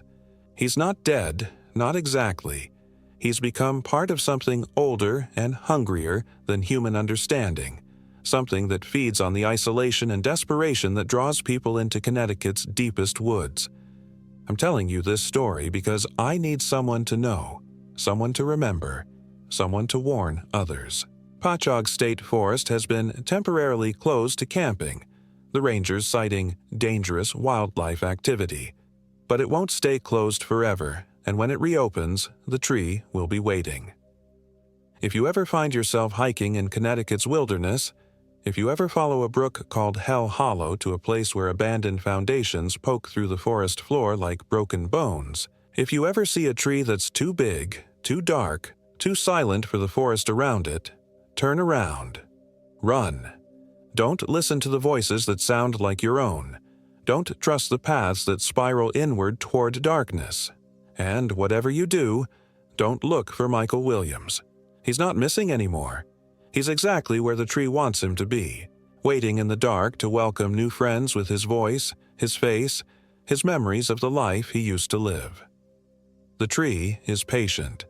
It's been feeding for centuries, and it can wait centuries more. But it's always hungry, always listening for the footsteps of hikers who venture too far from marked trails, always ready to add new voices to its choir of the damned. I should have died in that chamber with Michael. Sometimes, in my darkest moments, I wonder if I actually did. If this life I'm living now is just another kind of preservation, another way for the tree to use me as bait. But then I remember Sarah and Jennifer. Remember the feeling of clean air in my lungs as we emerged from that hellish sinkhole, and I know I'm still human, still free, still alive. For now. The tree remembers me, though. Sometimes I can feel its attention across the miles, a cold weight pressing against my thoughts.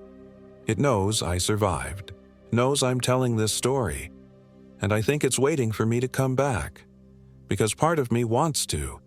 Part of me needs to know if Michael is really still in there, if there's any way to save him, if the thing wearing his face in my dreams is truly beyond redemption.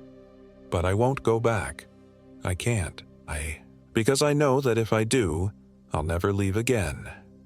I'll join the choir of voices that calls through Connecticut's wilderness, adding my own words to the song that lures the lost and lonely into the tree's embrace.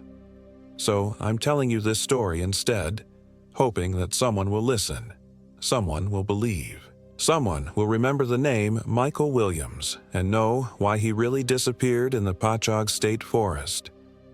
And if you ever hear your own voice calling to you from a dark forest, calling you deeper into the trees where the brook whispers in unknown languages and the shadows move independently of their sources, don't answer.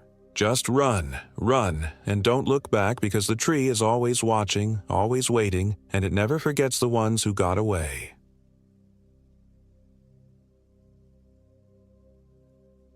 My name is Brian Wright, and I am 34 years old. This happened in the Patchogue State Forest, deep in the southeastern corner of Connecticut, where the trees grow so thick that noon feels like dusk, and the silence presses against your eardrums like water.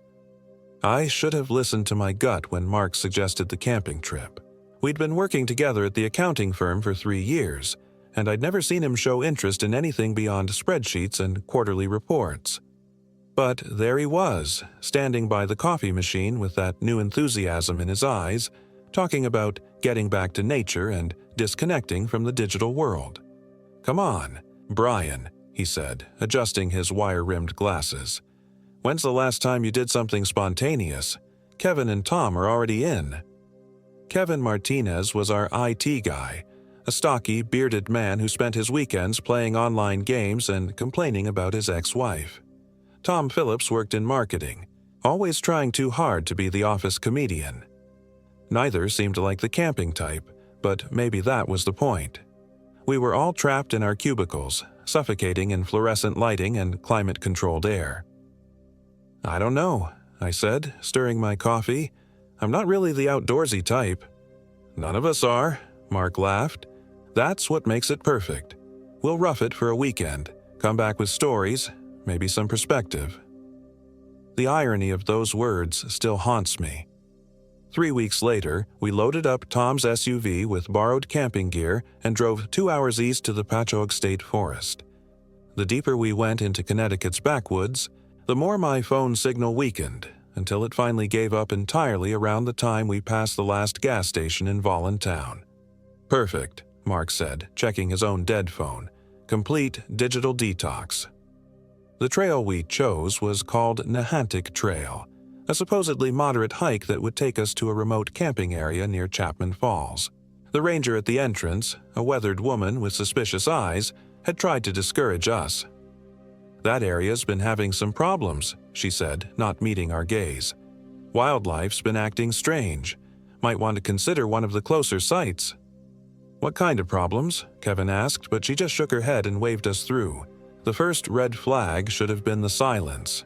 I'd expected bird songs, rustling leaves, the normal sounds of a forest. Instead, our footsteps and voices seemed to be swallowed by an oppressive quiet that made my skin crawl. Even Tom, usually chattering non-stop, grew subdued as we hiked deeper into the woods. The trees here were ancient, massive oaks and maples that had probably stood since before the first settlers arrived. Their canopy was so thick that despite it being 2 p.m., we were walking in perpetual twilight. My childhood fear of the dark, which I thought I'd outgrown, began to creep back into my consciousness like an unwelcome visitor.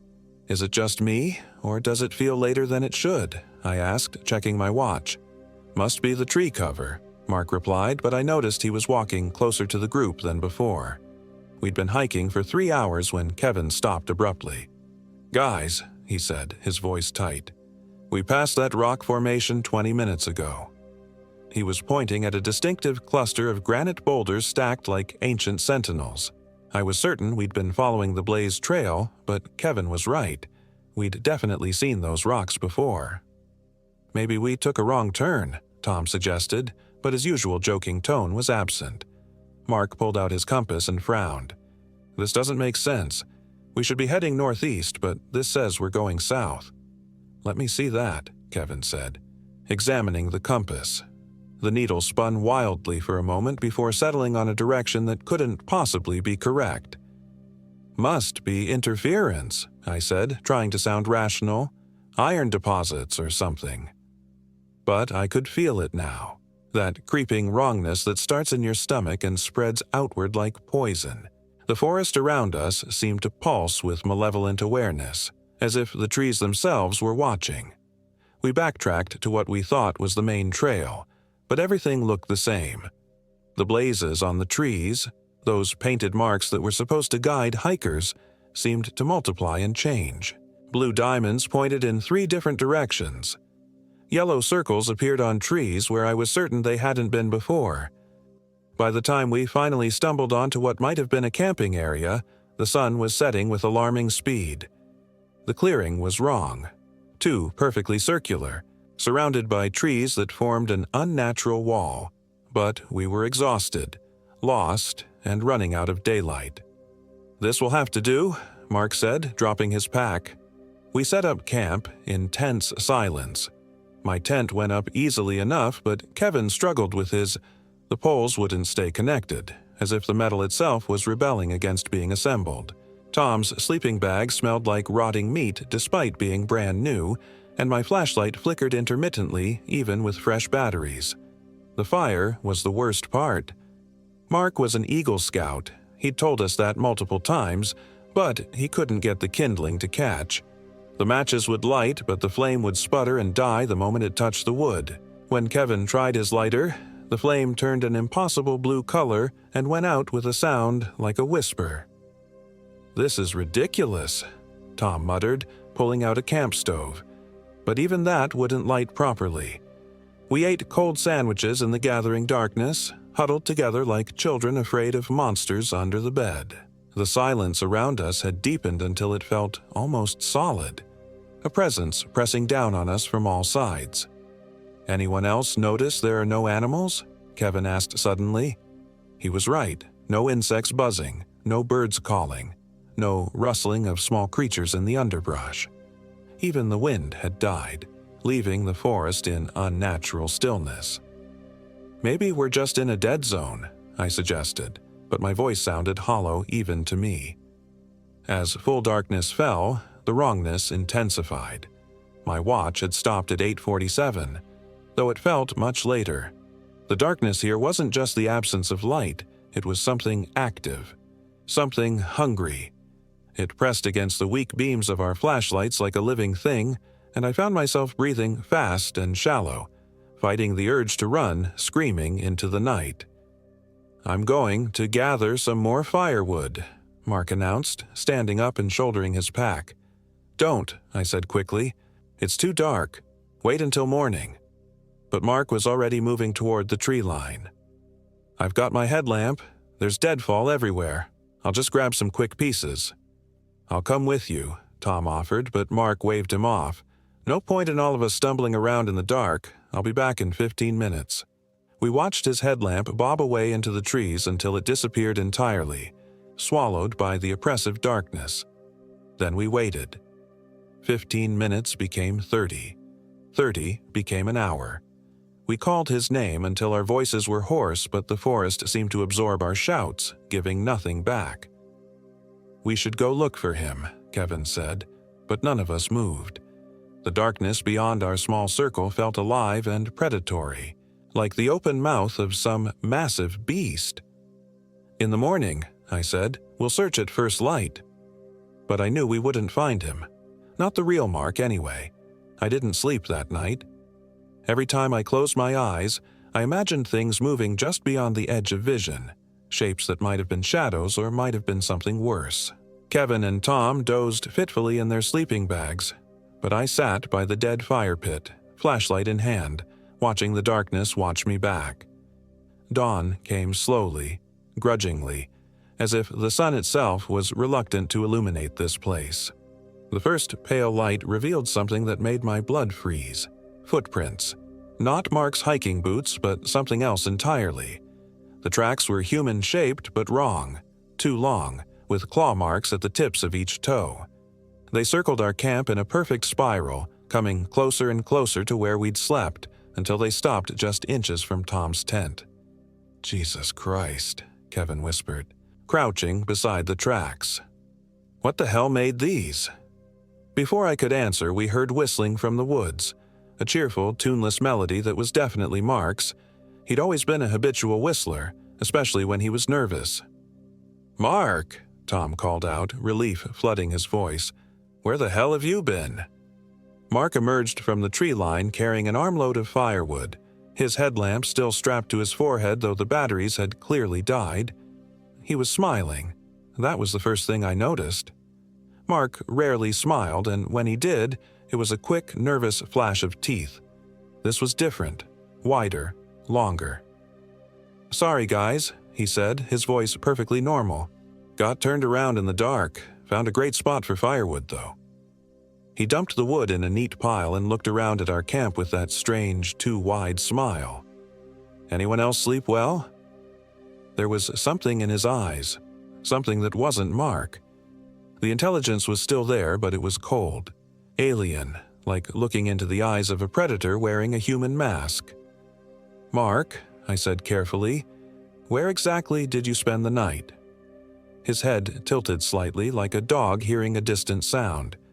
"Just found a nice sheltered spot. Very accommodating." The way he said that last word made my skin crawl. There was something wrong with his pronunciation, as if he wasn't quite sure how to work a human tongue. Kevin was staring at Mark's feet. "Where are your boots?" We all looked down. Mark was standing barefoot in the dirt, his hiking boots nowhere to be seen. But there was no mud on his feet, no scratches or cuts from walking through the forest. His skin was pale and clean, almost luminescent in the morning light. "Boots got wet," Mark said, still smiling. "Had to take them off." I looked at the firewood he'd brought. The pieces were uniform in size, stripped of bark, and arranged with mathematical precision. But that wasn't what made my breath catch in my throat. The wood was bone dry despite the dew that covered everything else. And it smelled wrong. Not like forest wood, but like something that had been buried deep underground for a very long time. "We should head back," I said, fighting to keep my voice steady. "The ranger said there were problems in this area." Mark's smile flickered for just a moment, revealing something underneath that made my bowels clench with terror. Then it was back, wider than before. "But we just got here," he said. "I was thinking we should stay another night, really experience the wilderness." Tom laughed nervously. "Come on, Mark. This place is giving me the creeps. My sleeping bag was unzipped this morning, and I know I zipped it up." "Mine too," Kevin added quietly. I felt the blood drain from my face. My sleeping bag had been unzipped as well. Not just unzipped, but opened from the inside, as if something had crawled out of it during the night. Mark's head swiveled toward each of us in turn, and I swear I heard his neck crack with the movement. "How strange," he said. "I wonder what could have done that." "Pack it up," I said firmly. "We're leaving. Now." For a moment, Mark's face went completely blank, like a computer rebooting. Then the smile returned, but it was different now, sharper, hungrier. "Of course," he said. "Whatever you think is best. Brian." The way he said my name made every hair on my body stand up. There was ownership in it, possession, as if he was tasting the word and finding it delicious. We broke camp in tense silence. Mark hummed while he worked, that same tuneless melody from earlier, and I noticed he never turned his back to any of us. He moved with fluid grace, too fluid, like a snake pretending to be human. The hike back should have been simple. We'd marked our trail, left blazes on trees, even used Kevin's GPS app before it had died, but nothing looked the same in daylight. The path we'd followed twisted and branched in ways I didn't remember. Trees that had been blazed the day before now stood unmarked, while blazes appeared on trees we'd never seen. "This isn't right," Kevin muttered, stopping at a fork in the trail that definitely hadn't been there before. "We didn't pass this yesterday." Mark consulted his compass. When had he gotten that back? And pointed confidently down the left path. "This way," he said. "Trust me." Something in his tone made my skin crawl. I looked at the compass over his shoulder and saw the needle spinning wildly before settling on a direction that made no sense. "Actually," I said, "let's try the right path." Mark's head turned toward me with that unnatural grace, and for a split second, his eyes reflected the light like an animal's. "I really think we should go left, Brian." There was something hypnotic in his voice, a quality that made me want to agree, to follow him deeper into the woods. I felt my resistance crumbling like sand until Tom spoke up. "The sun's that way," Tom said, pointing right. "If we want to get back to the car, we need to head east." Mark's smile twitched. "The sun can be misleading in these woods." "What the hell is that supposed to mean?" Kevin snapped, his nerves finally fraying. Mark turned to look at Kevin, and I saw something flicker across his face, something hungry and predatory that had nothing to do with human emotion. "It means," he said slowly, "that sometimes the quickest way out is deeper in." That was when I knew for certain that whatever was wearing Mark's face, it wasn't Mark anymore. "We're going right," I said firmly, shouldering my pack. Mark stood motionless for a long moment, that terrible smile frozen on his face. Then he nodded. "Of course. Right it is." But as we started down the path, I felt his eyes burning into my back like laser beams. The right path led us deeper into the forest instead of out, but at least it felt like forward progress.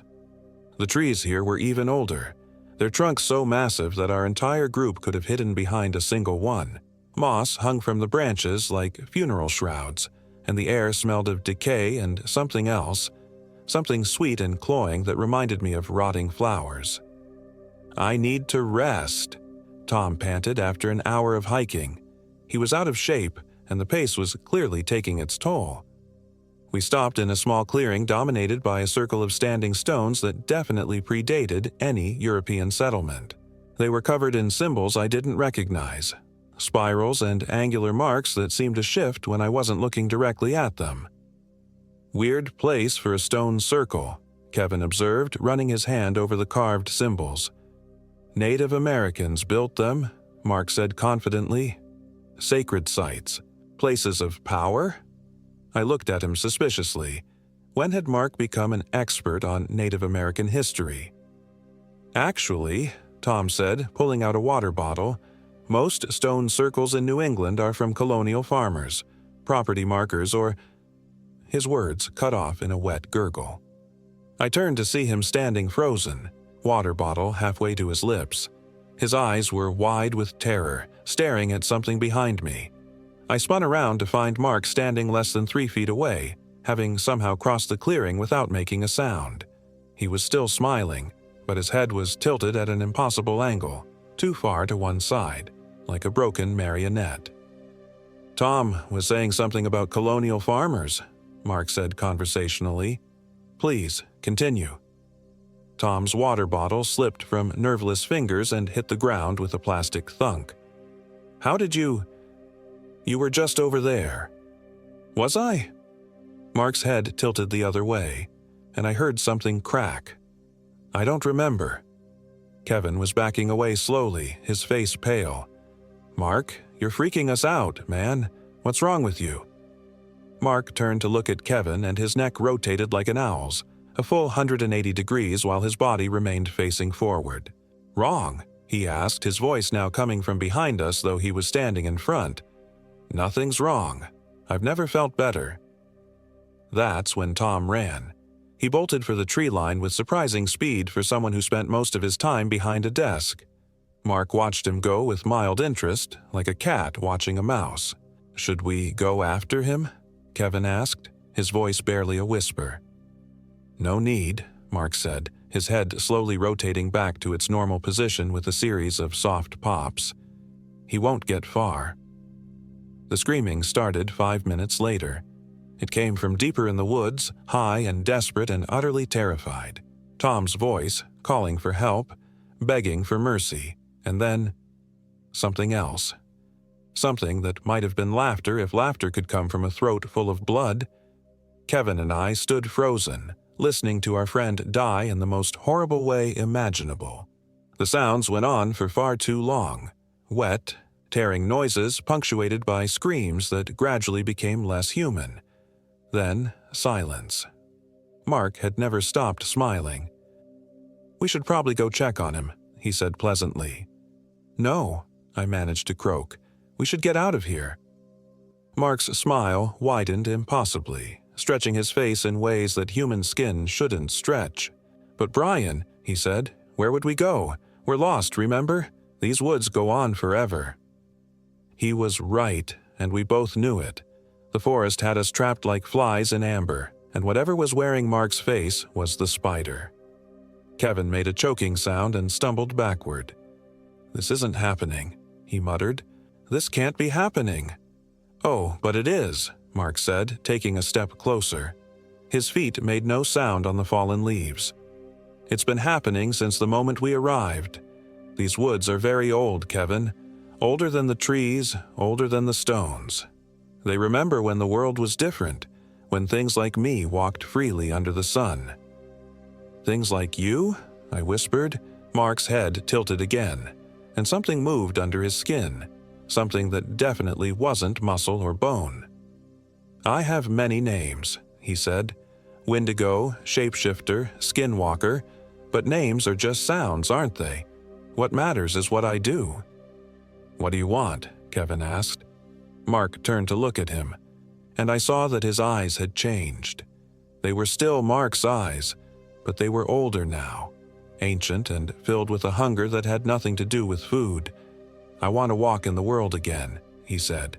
I want to feel the sun on real skin, taste real food, touch real things. But mostly, his smile became something that belonged in nightmares. I want to hunt. Kevin broke then. He turned and ran, crashing through the underbrush like a panicked deer. Mark watched him go with the same mild interest he'd shown when Tom fled. Aren't you going to chase him? I asked, surprised by the steadiness of my own voice. Why would I do that? Mark replied. The woods will turn him around. They always do. He'll be back before nightfall, and then... He shrugged. Well, then we'll have some fun. I was alone with the thing that had been Mark, in a circle of ancient stones that had probably seen horrors like this before. The rational part of my mind was screaming at me to run, to follow Kevin into the woods and take my chances with the maze of trails. But I couldn't move. I was trapped not by the creature's power, but by my own terror. You're wondering why I'm talking to you, Mark said, settling down on one of the stones with inhuman grace. Why I'm explaining instead of simply taking what I want. I nodded, not trusting my voice. Because, he said, I've been sleeping for so long, decades, and before that I was bound to these woods by spells and iron and the faith of men who understood what they were dealing with. But those men are dead, and their knowledge died with them. The bindings have weakened. The barriers have fallen. He leaned forward and I could smell something coming off him, an odor like wet earth and rotting leaves and something else, something wild and predatory. I need to remember how to be human, he continued, How to walk in your world without being detected. How to hunt without drawing attention. You're going to teach me."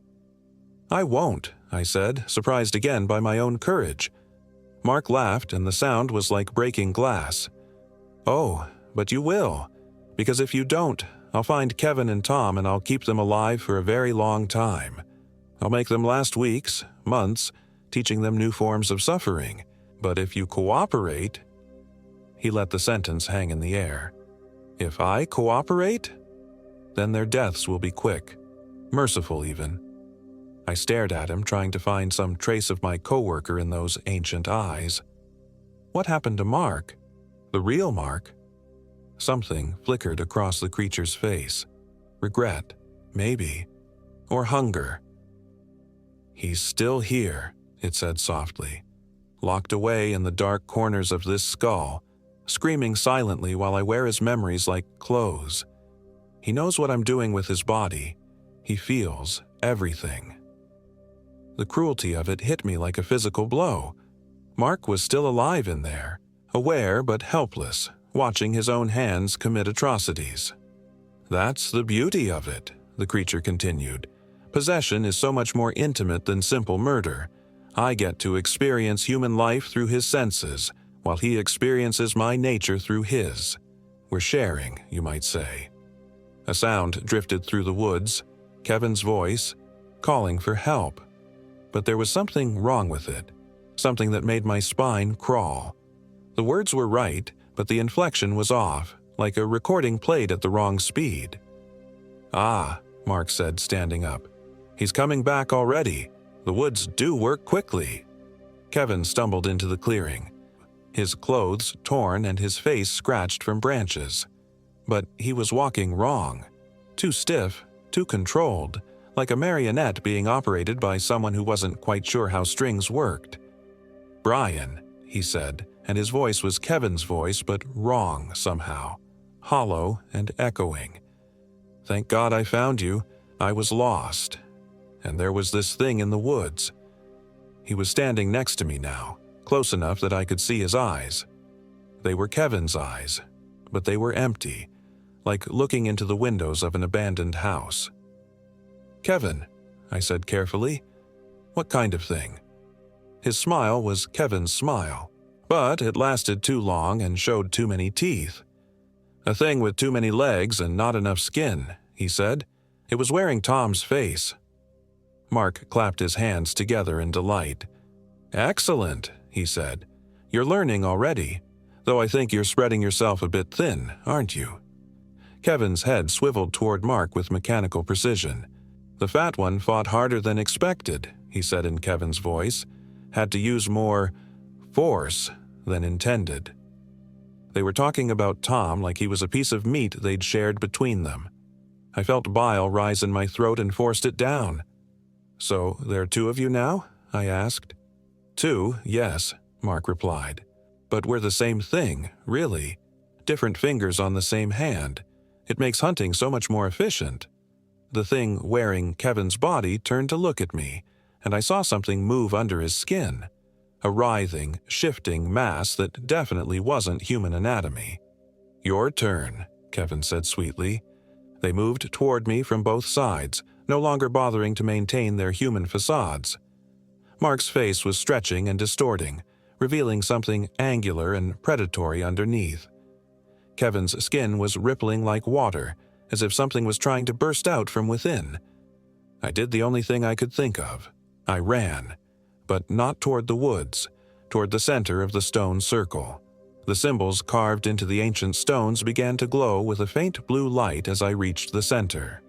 Both creatures stopped at the edge of the circle, their faces twisting with frustration and rage. "Clever," Mark said, but his voice was deeper now, inhuman. "The old protection still holds some power." "Not for long," Kevin added, his words coming out in a wet burble. "Dawn breaks the circle. You can't stay there forever." I looked up at the sky and felt my heart sink. The sun was already setting, painting the forest in shades of blood and shadow. I had maybe an hour before full darkness fell. "What are you?" I demanded. The things that had been my friends circled the stone ring like sharks scenting blood. "We are what was here before," Mark said. "Before your cities, before your farms, before your kind forgot that the dark places of the world are dark for a reason." "We are hunger," Kevin added. "We are the space between heartbeats, the pause between breaths. We are what waits in the empty places." "The Native Americans knew about you," I said, thinking about the symbols on the stones. "They knew," Mark agreed. "They built these circles, spoke the words of binding, fed us just enough to keep us sleeping. But your people came and forgot the old agreements. The bindings weakened, and now we're free," Kevin finished. "They were right about one thing. I couldn't stay in the circle forever, but maybe I didn't need to." I pulled out my phone, knowing it wouldn't work but checking anyway. Dead, as expected. But wait. The compass app. Even without a signal, the compass should still function. I opened the app, and to my amazement, it worked. The needle pointed steadily north, unaffected by whatever forces had been scrambling our navigation earlier. The creatures noticed what I was doing and moved closer to the edge of the circle. "Technology won't save you," Mark sneered. "These woods obey older laws." "Maybe," I said, studying the compass reading. "But you said it yourself. The bindings are weakening. Maybe they're not strong enough to interfere with satellites anymore." I looked around the clearing, noting the position of the stones relative to the compass heading. If I was reading it correctly, there was a path leading almost due north from the far side of the circle. North would take me toward the main road, away from the deeper forest where these things held sway. The sun was touching the treetops now, sending long shadows across the clearing. Soon it would be dark, and the protection of the stone circle would fail. But I had one advantage the creatures didn't know about. I'd lied about not being the outdoorsy type. I'd spent my childhood summers at my grandfather's cabin in Vermont, learning to track and hunt and move through the woods without making a sound. Those skills had lain dormant for 20 years, but they were still there, buried beneath layers of office work and urban living. As the last light faded from the sky, I sprinted from the circle. The creatures were fast, but they were overconfident. They expected me to blunder through the woods like a panicked city dweller, and for the first few minutes, I played the part. I crashed through underbrush, snapped branches, left an obvious trail that even a child could follow. Then I doubled back, moving silently through a creek bed that would mask my scent and footprints. I heard them thrashing through the forest behind me, following my false trail deeper into the woods. When I was sure they were far enough away, I turned north and began to move like my grandfather had taught me. Slow, careful, silent as smoke. Every step was planned, every branch moved aside rather than broken. I became part of the forest, just another shadow in the darkness. The compass app guided me through the maze of trees, its steady blue glow the only light I dared use. I traveled for hours, putting distance between myself and the stone circle. My legs ached, my lungs burned, and every sound made me freeze in terror, but I kept moving. Somewhere behind me, I heard inhuman voices calling my name in the darkness. They were hunting me, and they were angry. Dawn was breaking when I finally saw the blessed sight of a paved road through the trees. My SUV was parked exactly where we'd left it, covered in dew but otherwise untouched. I ran the last 50 yards, fumbling for my keys with shaking hands. The engine turned over on the first try, and I had never heard a more beautiful sound. I floored the accelerator, sending gravel flying as I sped away from that cursed forest. I didn't stop until I reached the state police barracks in Norwich. The desk sergeant listened to my story with growing skepticism, but when I mentioned that 3 people were missing in Patchogue State Forest, he called for a search and rescue team. They found Tom's body 3 days later, or what was left of it. The official report listed cause of death as animal attack, though the ranger I'd met, she'd been found dead too, torn apart in her station, had clearly tried to warn us about something. They never found Kevin or Mark, but I know they're still out there, wearing human faces, walking in our world. The thing that had been Mark was right. The old bindings are failing. The barriers between the civilized world and the wild places are breaking down. I've moved to California, as far from those Connecticut woods as I can get. I've changed my name, my job, my entire life. But sometimes, late at night, I hear whistling outside my apartment. That same tuneless melody Mark used to hum when he was nervous. And sometimes, when I check my security camera, I see two figures standing under the streetlight across from my building. They're too far away to make out clearly, but something about the way they move, the way they hold themselves. I know they're waiting. The thing about ancient evils is that they're patient. They have all the time in the world, and they never forget a face. They never forgive, and they never stop hunting. I keep the lights on now, all of them, every night, because in the darkness between the shadows, I can still see Mark's smile stretching impossibly wide and Kevin's empty eyes reflecting light that isn't there. They found me once in those woods, and they marked me somehow. I'm part of their pack now, whether I want to be or not. And sooner or later, they'll come to collect what they think belongs to them. But until then, I'll keep running. I'll keep the lights on. And I'll never, ever go camping again. Because the woods remember everything, and some hungers never die.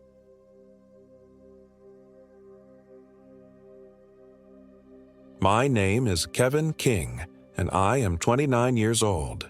This happened in the remote wilderness of the Cockaponset State Forest in Connecticut, where the ancient trees grow so thick that daylight barely penetrates the canopy, and where something hungry has been waiting for decades.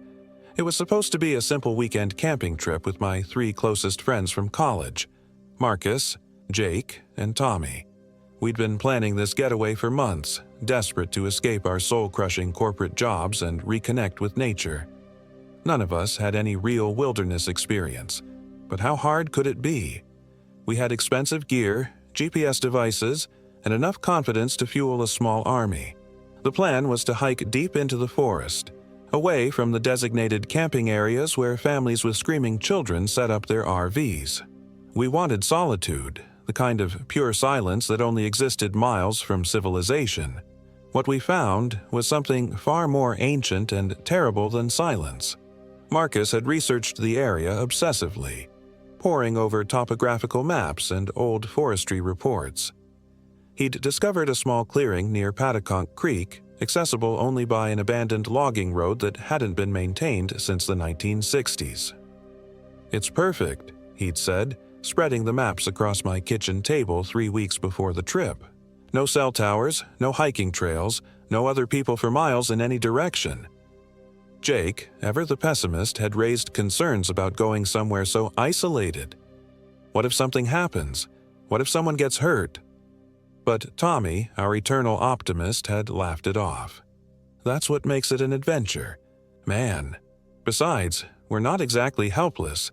We've all got first aid training from work. I should have listened to Jake.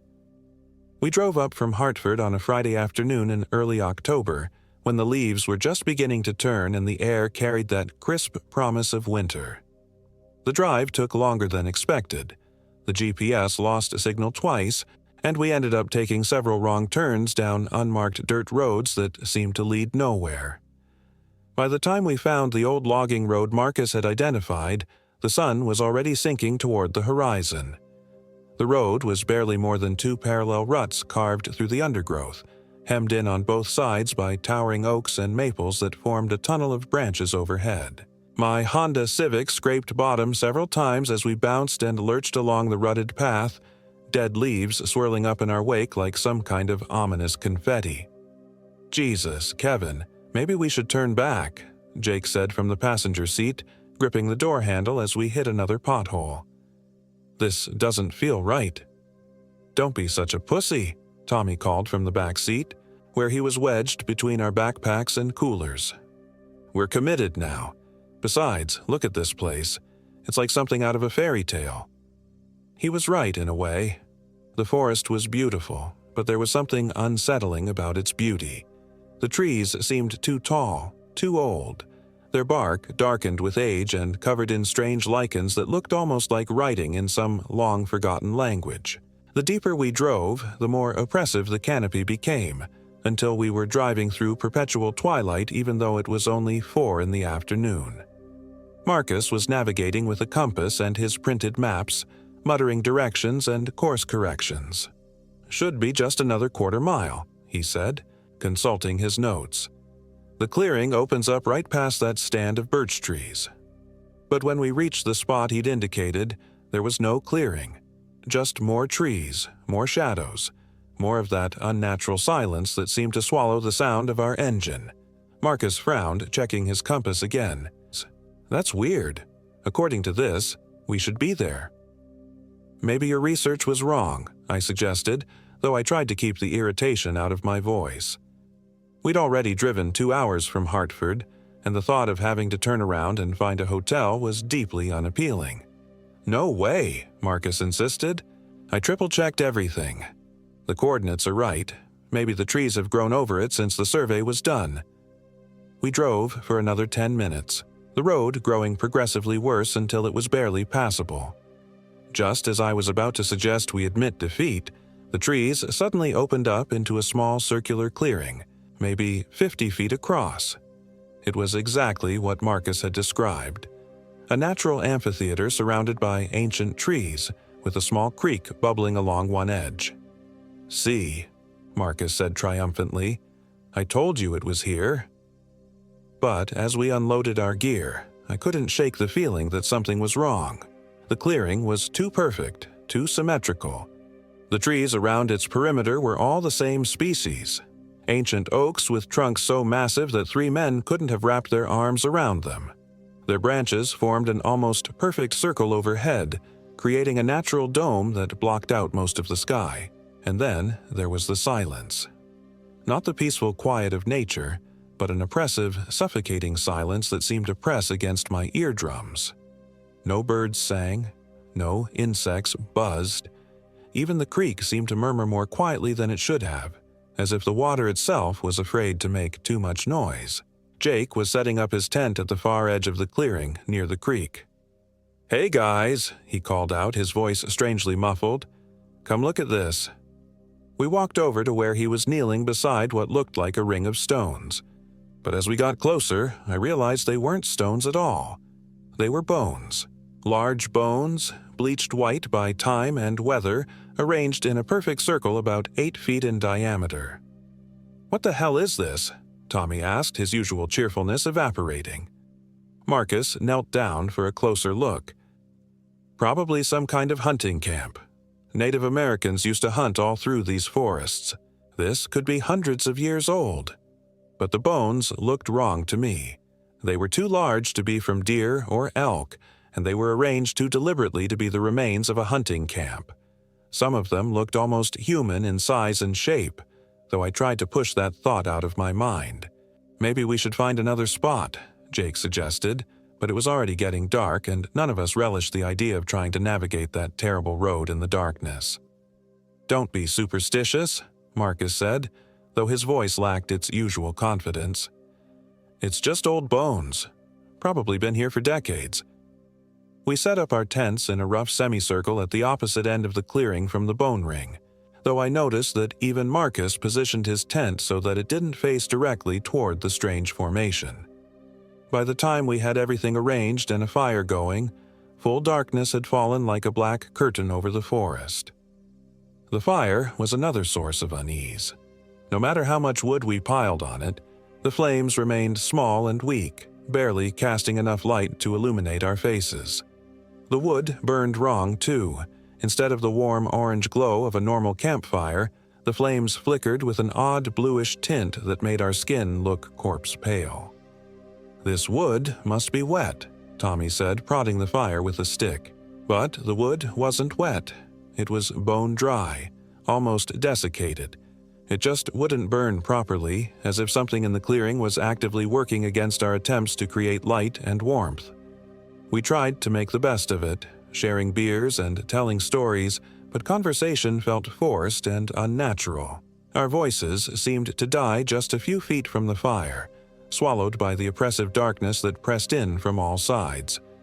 Beyond the weak circle of firelight, the forest was a wall of absolute blackness, so complete that I couldn't even make out the shapes of the trees I knew were there.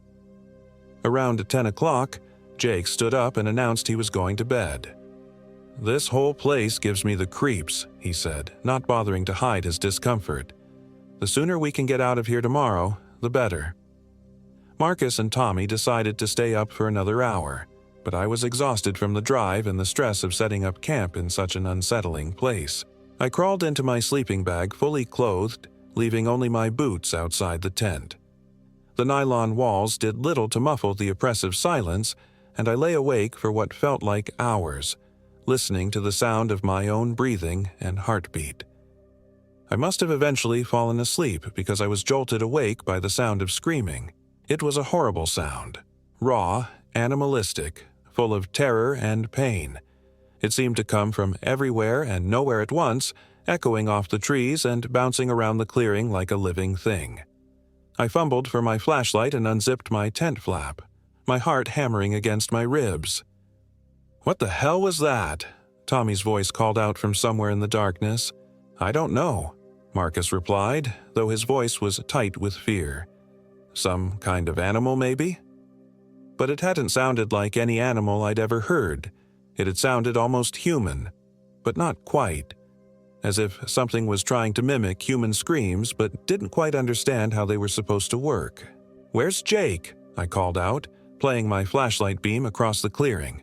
His tent was zipped shut, dark and silent. "Jake!" Marcus shouted.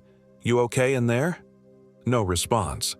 I scrambled out of my sleeping bag and ran to Jake's tent, my bare feet slipping on the dew-wet grass. The tent was intact, but when I pressed my ear against the nylon wall, I couldn't hear any breathing or movement inside. "Jake!" I called again, louder this time. Still nothing. With trembling fingers, I unzipped his tent flap and shone my flashlight inside. The tent was empty. His sleeping bag was unzipped from the inside, as if he'd gotten up and left voluntarily, but his boots were still sitting at the foot of the tent where he'd left them. "He's not here," I called to the others, my voice cracking with panic. "His tent's empty." Marcus and Tommy came running, their own flashlights cutting wild arcs through the darkness. "Maybe he went to take a piss," Tommy suggested, but his voice was shaking. "Without his boots?" I pointed to Jake's abandoned footwear. "In the middle of the night?" We spent the next 2 hours searching the clearing and the immediate surrounding forest, calling Jake's name until our voices were hoarse. But our flashlight beams seemed pathetically weak against the vast darkness, and every shadow looked like it might be hiding something terrible. The forest swallowed our calls without echo, as if the sound was being absorbed by something hungry and patient. When we finally gave up the search, exhausted and terrified, we huddled around the dying fire and tried to figure out what to do. The logical thing would have been to hike back to the car and drive to town to get help, but none of us wanted to navigate that treacherous logging road in the dark. We convinced ourselves that Jake would turn up in the morning, probably with some perfectly reasonable explanation for his disappearance. We took turns keeping watch for the rest of the night, feeding the reluctant fire and jumping at every sound the forest made. As dawn finally began to creep through the canopy, painting the clearing in shades of gray and pale yellow, I felt a surge of relief. Daylight would make everything seem less threatening. We'd find Jake, probably sleeping under a tree somewhere after getting disoriented in the dark, and we'd all laugh about it later. But daylight brought no relief, only fresh horrors. Jake was standing at the edge of the clearing when I emerged from my tent, fully dressed and apparently unharmed. But something was wrong with him. Fundamentally, terrifyingly wrong. He was too still. Humans aren't meant to stand that motionless like a statue carved from flesh. His arms hung at his sides with perfect symmetry, and he wasn't breathing in any visible way. When he turned to look at me, his head moved with mechanical precision, as if it was on tracks. "Jake?" I called out hesitantly. "Where have you been, man? We've been looking for you all night." He smiled then, and that's when I knew for certain that whatever was standing in Jake's body, it wasn't Jake anymore. The smile was all wrong. Too wide, showing too many teeth, lasting far too long. His eyes didn't crinkle at the corners the way they should have, and they didn't blink nearly often enough. "I went for a walk," he said, and even his voice was wrong. It had the right tone and inflection, but there was an odd echo to it, as if the words were being spoken by someone standing directly behind him. I needed to think. Marcus and Tommy emerged from their tents, relieved to see Jake apparently safe and sound, but I grabbed Marcus's arm and pulled him aside. "Something's wrong with him," I whispered urgently. "That's not Jake." Marcus looked at me like I'd lost my mind. "What are you talking about? Of course it's Jake. Look, he's right there." But when I pointed to where Jake had been standing, he was gone. Just vanished, as if he'd never been there at all. We spun around, searching the clearing, and found him sitting calmly beside our dead fire, methodically eating an energy bar with slow, deliberate movements. "Jake," Tommy called out, "where'd you go last night? You scared the hell out of us." Jake turned to look at him with that mechanical precision again. "I told you, I went for a walk." His voice had that same strange echo, and when he smiled I noticed that his teeth looked different, sharper, more pointed. The rest of that morning was a nightmare of slowly escalating wrongness. Jake's behavior became increasingly bizarre and unsettling. He would stand perfectly still for long periods, staring at nothing, and then suddenly start moving with quick, jerky motions like a marionette controlled by an inexperienced puppeteer. He forgot things, important things. When Marcus brought up our college roommate's wedding from the previous year, Jake stared at him blankly. "I don't remember that," he said. But Jake had been the best man at that wedding. He'd given a speech that made everyone cry. He also seemed to know things he shouldn't have known. When I was looking through my backpack for my GPS device, Jake said, "You won't find it. It's broken." And he was right. The device was dead. Its screen cracked in a spiderweb pattern as if something had stepped on it. But I'd checked it the night before and it had been working fine. "How did you know it was broken?" I asked. Jake smiled that horrible too-wide smile. "Lucky guess." As the day wore on, Marcus and Tommy began to notice the changes too. Jake's movements became even more unnatural, his responses more disconnected from normal human behavior. When a bird finally broke the unnatural silence by chirping somewhere in the trees, Jake's head snapped toward the sound with predatory focus, and for just a moment I could have sworn I saw his pupils contract to vertical slits. "We need to get out of here," I told Marcus and Tommy when Jake wandered off toward the creek. "Now. Something happened to him out there, and whatever came back isn't Jake." "You're being paranoid," Marcus insisted, but his voice lacked conviction. "He's probably just in shock or something. People react to trauma in weird ways." "What trauma?" I demanded. "He says he just went for a walk." That's when Tommy pointed to the ground near where Jake had been sitting. "Look at this." In the soft earth beside the fire pit, there were footprints, Jake's footprints, leading away from the camp toward the forest. But they weren't the footprints of someone wearing boots. They were bare footprints, and they were wrong. Too long, with what looked like claw marks at the tips of the toes. And stranger still, there was only one set of prints leading away from the camp, none leading back. "How is that possible?" Marcus whispered, kneeling down to examine the tracks more closely. "He had to come back somehow." I was about to answer when Jake's voice came from directly behind us, even though we hadn't heard him approach. "Come back from where?"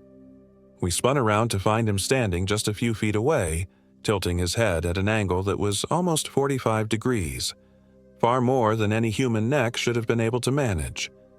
His eyes were completely black now, like pools of oil, and when he spoke I could see that his teeth had definitely changed. They were sharp and jagged, like a shark's. "We were just looking at these tracks," Tommy stammered, pointing at the footprints. Jake looked down at them with mild interest. "Those aren't mine," he said. "Mine are here." He lifted one foot and placed it in the dirt beside the strange tracks. His boot print was normal, human-sized and shaped, but I could have sworn I'd seen him walking around barefoot earlier. "We should head back," I said, trying to keep my voice steady. "It's getting late, and we've got that long drive ahead of us." "But we just got here," Jake said, and something in his tone made my skin crawl. "Why would we want to leave so soon? This place is perfect. So quiet, so peaceful, so hungry." That last word hung in the air like a physical presence, and I felt a chill that had nothing to do with the October air. "Hungry?" Marcus asked. Jake smiled again, and this time I saw something moving behind his teeth, something dark and writhing. "Did I say hungry? I meant beautiful. This place is beautiful." But we'd all heard what he said.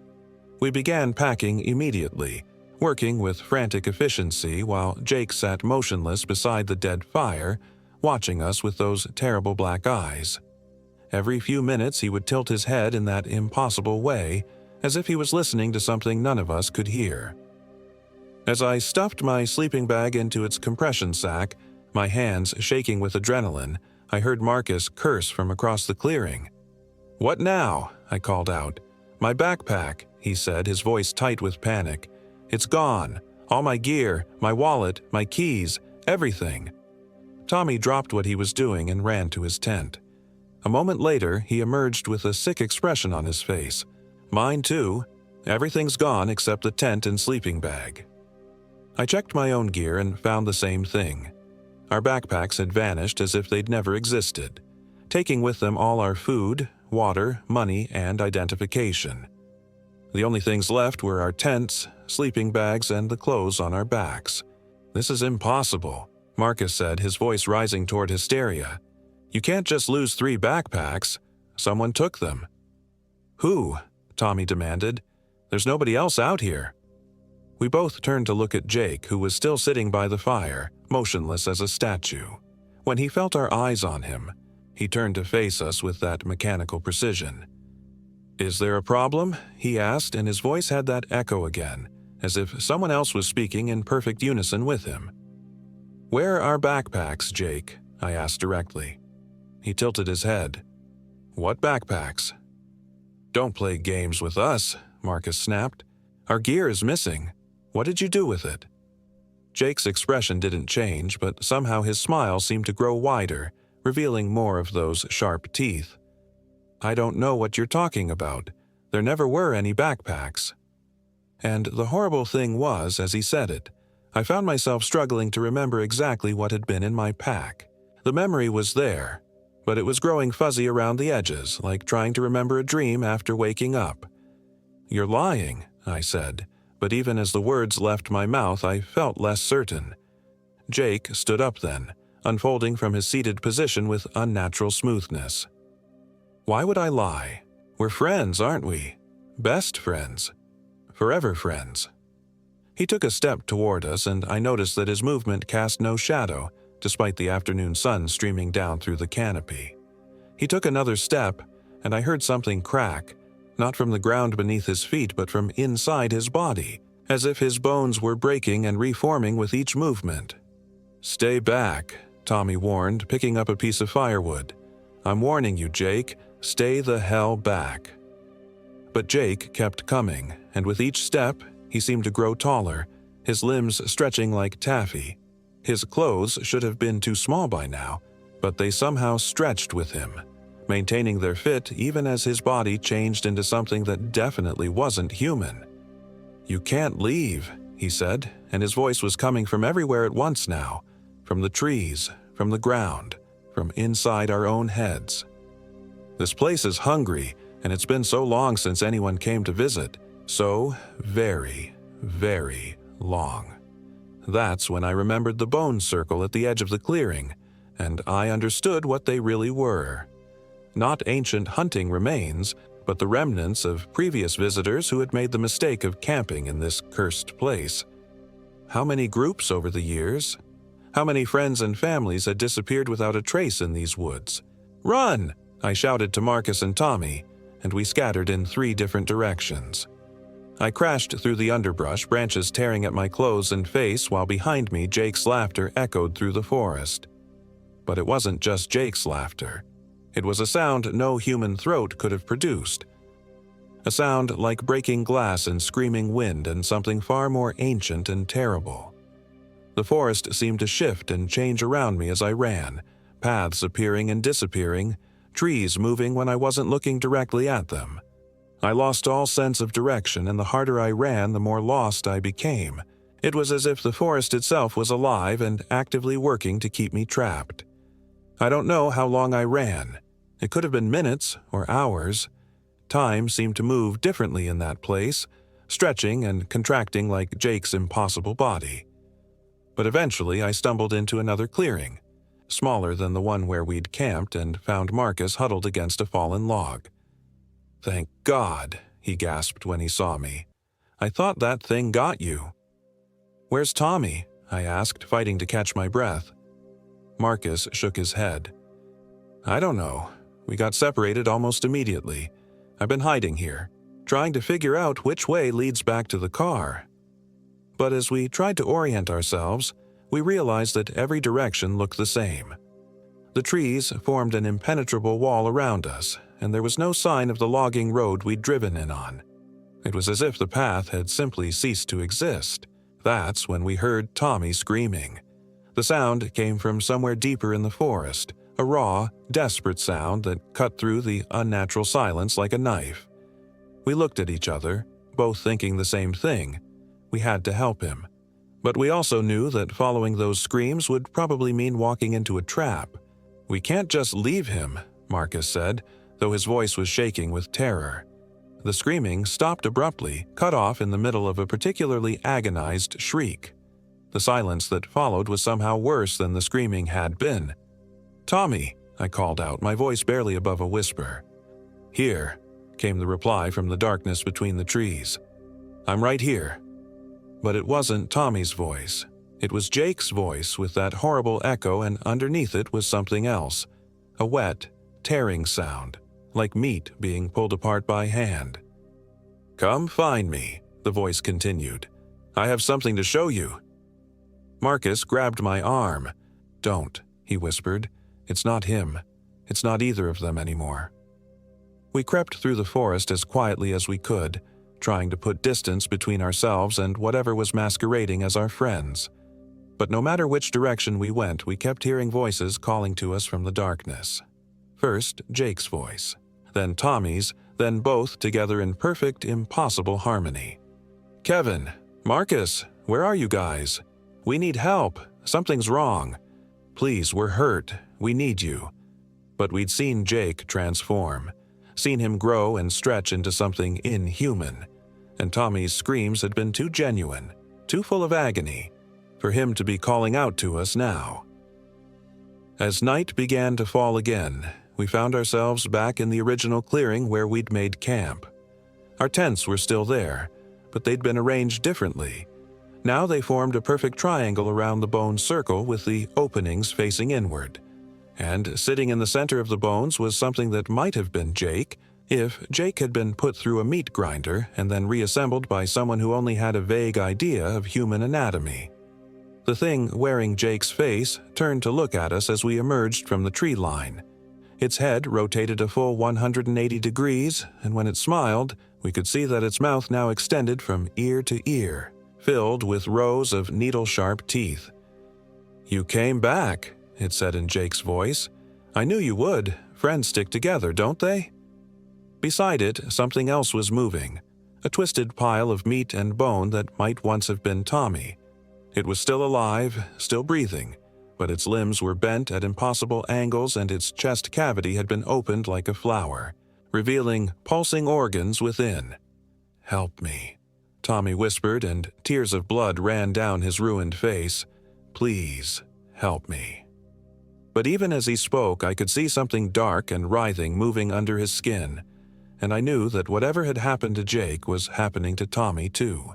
The thing in the clearing wasn't just killing our friends, it was transforming them, making them into something else, something hungry.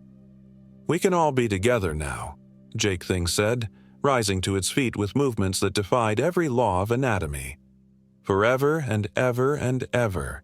Wouldn't that be nice? Marcus broke first. He screamed, a high, piercing sound of pure terror, and ran straight at the thing that had been Jake. I thought he was attacking it, but instead he grabbed one of the larger bones from the circle and drove it into his own chest, piercing his heart. He died instantly, collapsing to the ground in a spreading pool of blood. But even as I watched in horror, I saw something dark flowing out of the bone circle, flowing toward his body like smoke. Within seconds, Marcus was sitting up again, his dead eyes focusing on me with predatory hunger. 3 down, said the Jake thing. 1 to go. I ran then, harder than I'd ever run in my life, crashing through the forest with no thought for direction or safety.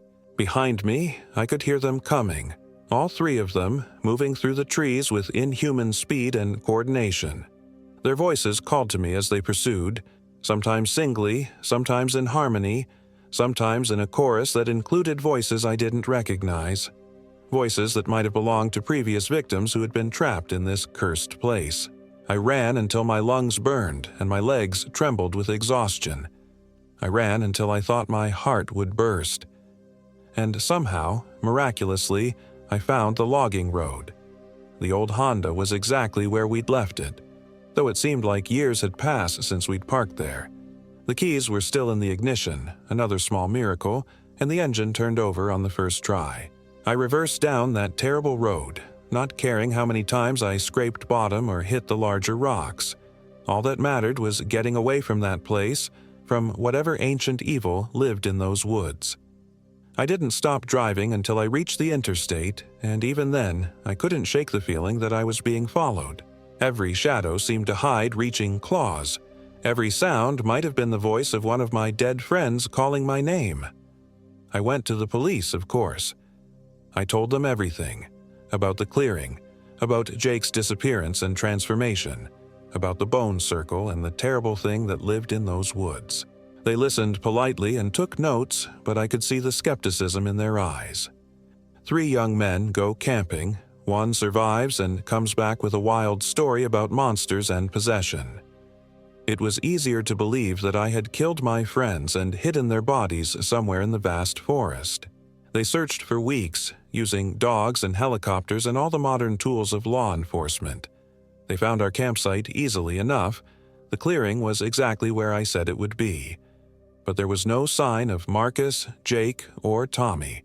No blood, no bones, no evidence that anything violent had occurred there.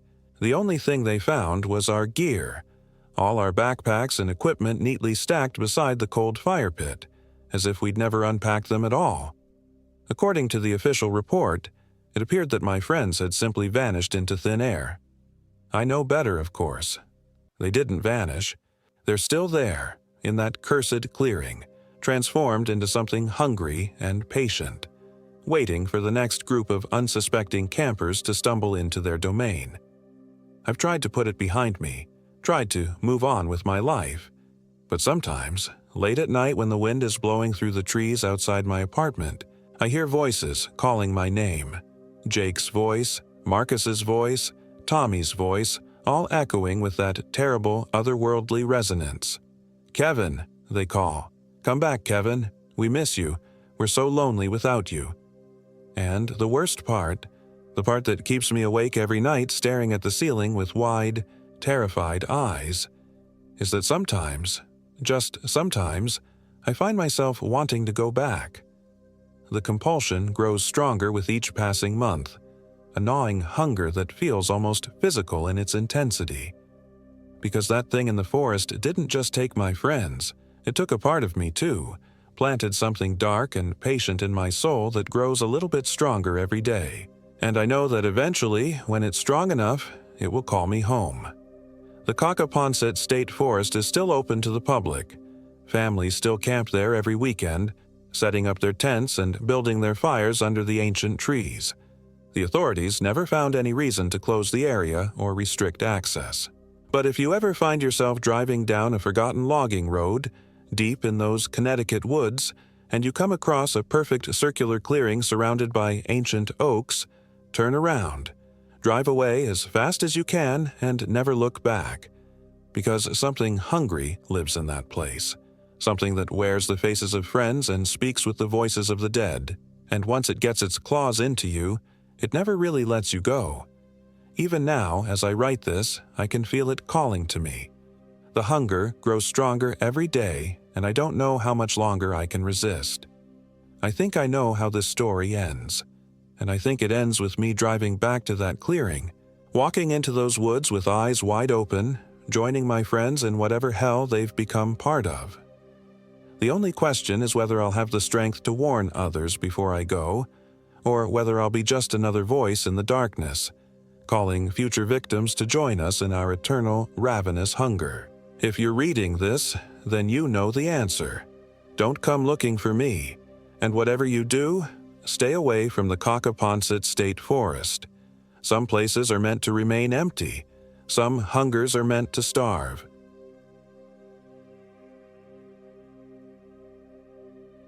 My name is Rachel Rogers, and I am 28 years old.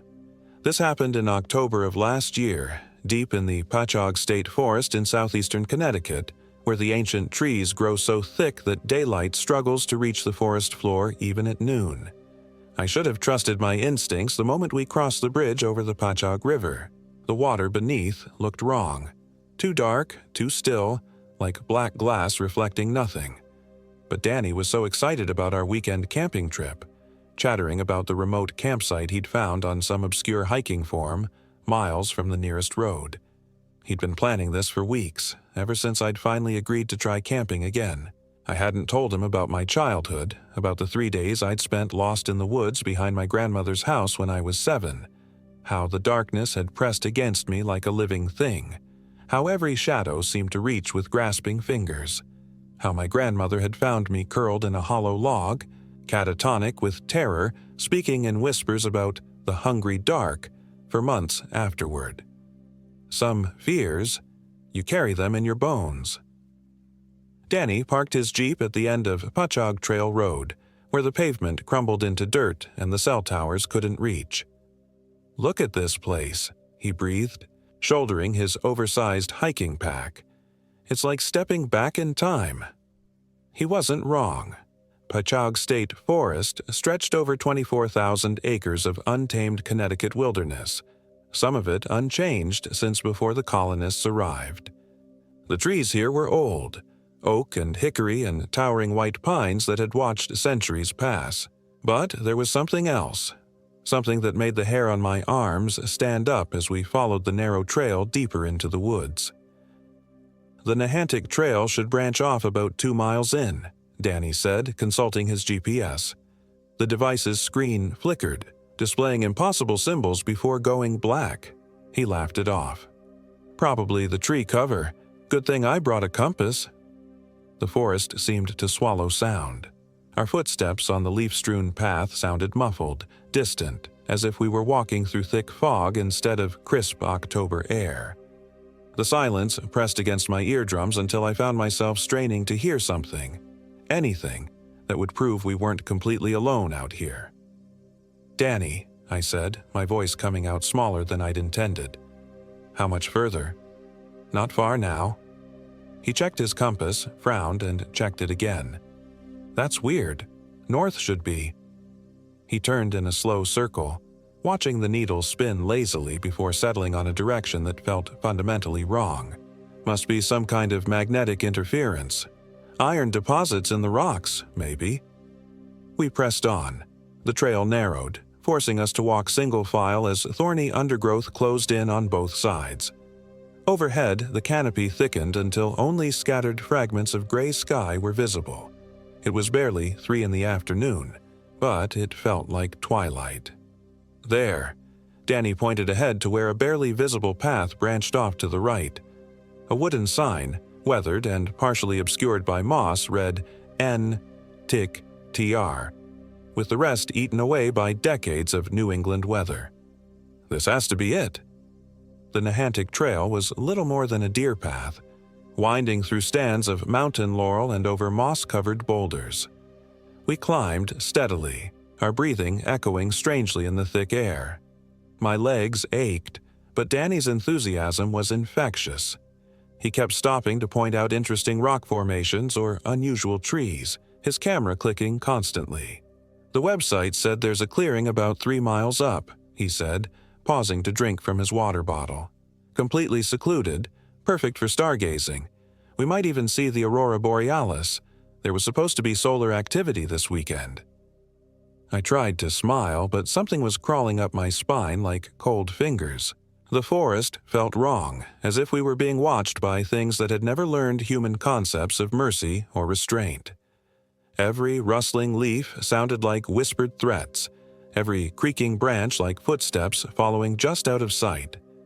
The clearing, when we finally reached it, was beautiful in a way that made my chest tight with unease. It was perfectly circular, ringed by towering pines that stood like sentinels.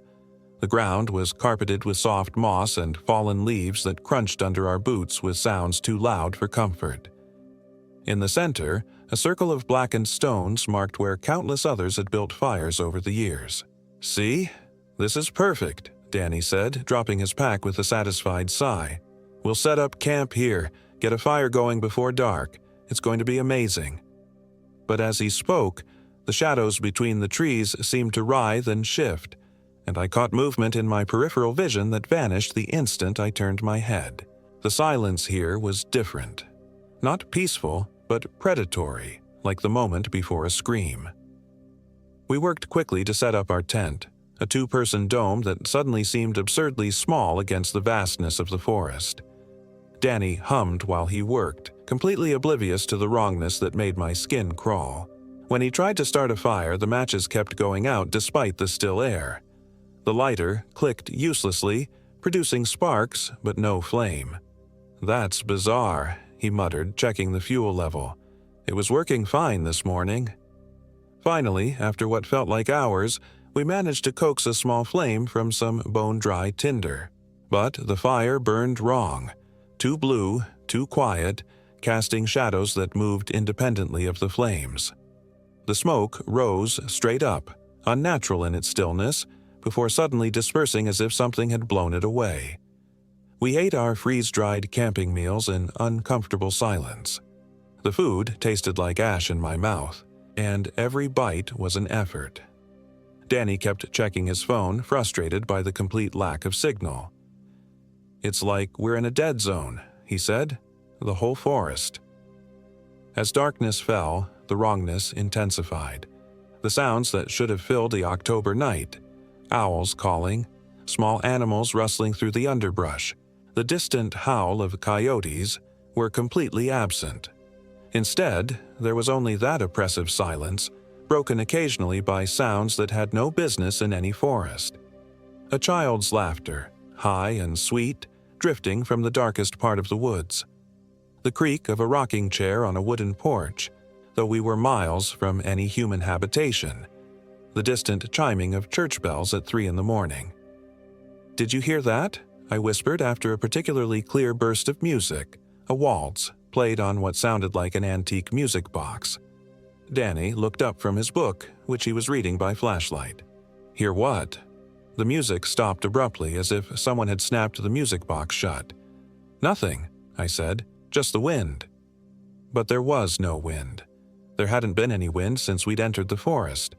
I must have dozed off despite my unease, because I woke to Danny shaking my shoulder gently. "Hey, I'm going to gather some more firewood before the fire dies completely. The wood we collected earlier is burning way too fast." Through the tent's mesh window, I could see our fire had dwindled to glowing embers. The darkness beyond was absolute. Not the soft darkness of a normal night, but something thick and hungry that seemed to press against the fragile barrier of our tent. "Don't go alone," I said, grabbing his wrist. My fingers looked pale as bone in the dim light. "Wait until morning. It'll just take a few minutes. There's plenty of deadfall around the clearing." He kissed my forehead, his lips cold despite the sleeping bag's warmth. "Go back to sleep. I'll be right back." The zipper sounded like tearing flesh as he opened the tent flap. I watched his flashlight beam bob across the clearing toward the tree line, growing smaller and smaller until it disappeared entirely into the forest. Then I was alone, with the darkness and the terrible silence. I tried to fall back asleep, but every nerve in my body was screaming danger.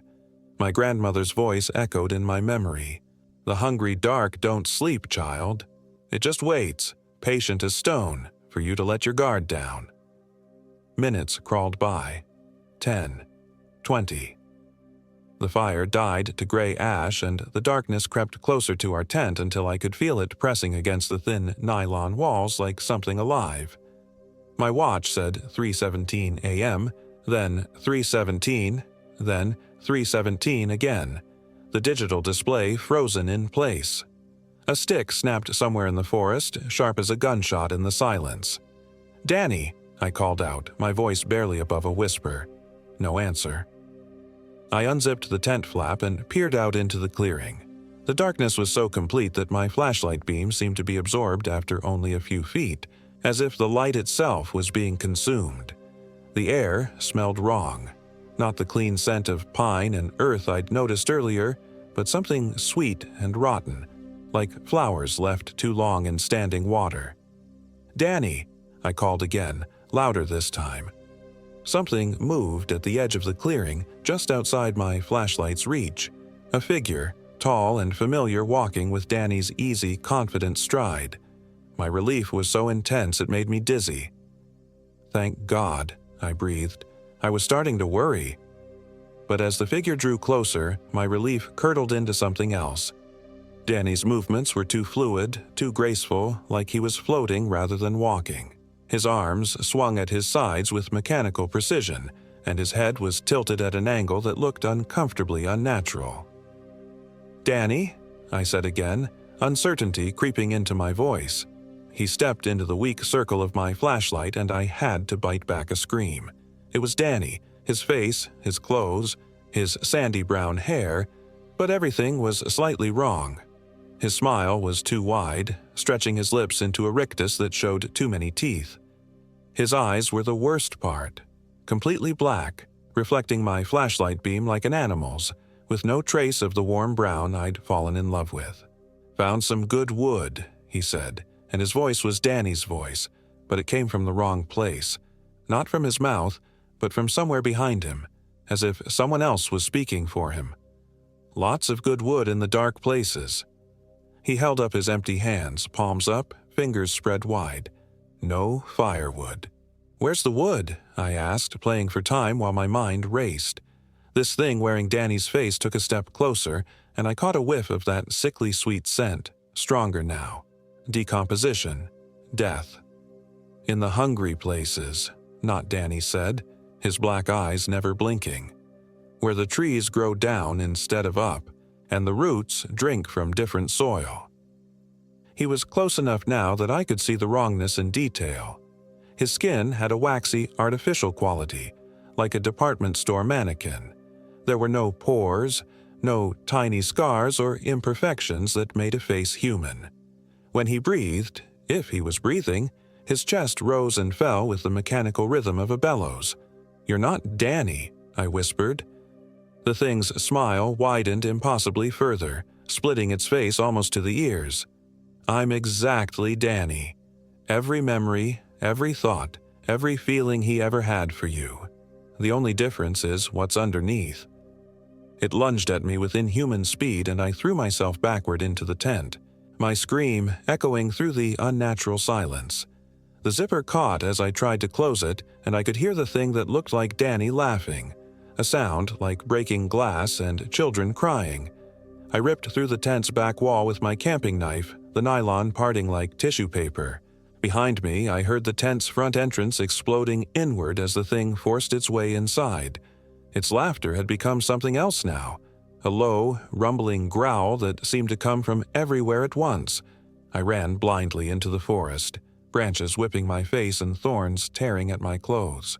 My flashlight cut crazy arcs through the darkness as I stumbled over roots and rocks, gasping for breath that burned my lungs like ice water. Behind me, I could hear it crashing through the underbrush with terrible purpose, no longer bothering to mimic human limitations. The forest had become a maze of identical trees and circling paths. No matter which direction I ran, I always seemed to end up back at the same moss-covered boulder, the same fallen log, the same clearing where our tent lay in shreds. Time moved strangely. Sometimes my watch showed minutes passing in seconds, sometimes hours crawling by like years. I found myself back at our campsite for the fourth or fifth time, chest heaving, clothes soaked with sweat and blood from a dozen scratches. The thing wearing Danny's face was waiting for me, sitting calmly on a fallen log with its hands folded in its lap. "Running in circles," it said conversationally. "The forest doesn't like visitors after midnight. It keeps you going round and round until you're too tired to run anymore." "What did you do with Danny?" I demanded, gripping my knife so tightly my knuckles ached. "Danny is here," it said, tapping its chest. "Every piece of him, right down to his memories of your first kiss. Would you like me to tell you about it? How nervous he was, how he practiced what he was going to say for weeks beforehand?" The accuracy of its words hit me like a physical blow. Danny had told me about that, about how he'd rehearsed our first kiss until his roommate had threatened to lock him out of their dorm room. "You're lying," I whispered. "I'm not lying. I'm just not Danny anymore. Think of me as an upgrade." It stood up with that same unnatural grace. All of his love for you, but without the weakness, without the fear, without the silly human reluctance to do what needs to be done. What needs to be done? Its black eyes gleamed with predatory hunger. To keep you here, forever.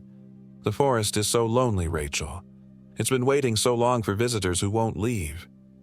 I ran again, but this time I had a plan. Instead of following the paths, I plunged straight through the thickest undergrowth, fighting my way through thorny barriers that tore at my clothes and skin. The thing behind me howled in frustration, a sound no human throat could make. The darkness seemed to pulse around me like a living heartbeat. Tree branches grabbed at me with finger-like twigs, and roots rose up from the forest floor to tangle my feet. But I kept moving, following the distant sound of running water. The Patchogue River. If I could reach it, I could follow it back to the road, back to civilization, back to a world where things wearing stolen faces didn't hunt through prehistoric forests. I burst through a final wall of thorns and stumbled onto the riverbank, my flashlight beam revealing the dark water flowing past like black silk. But something was wrong.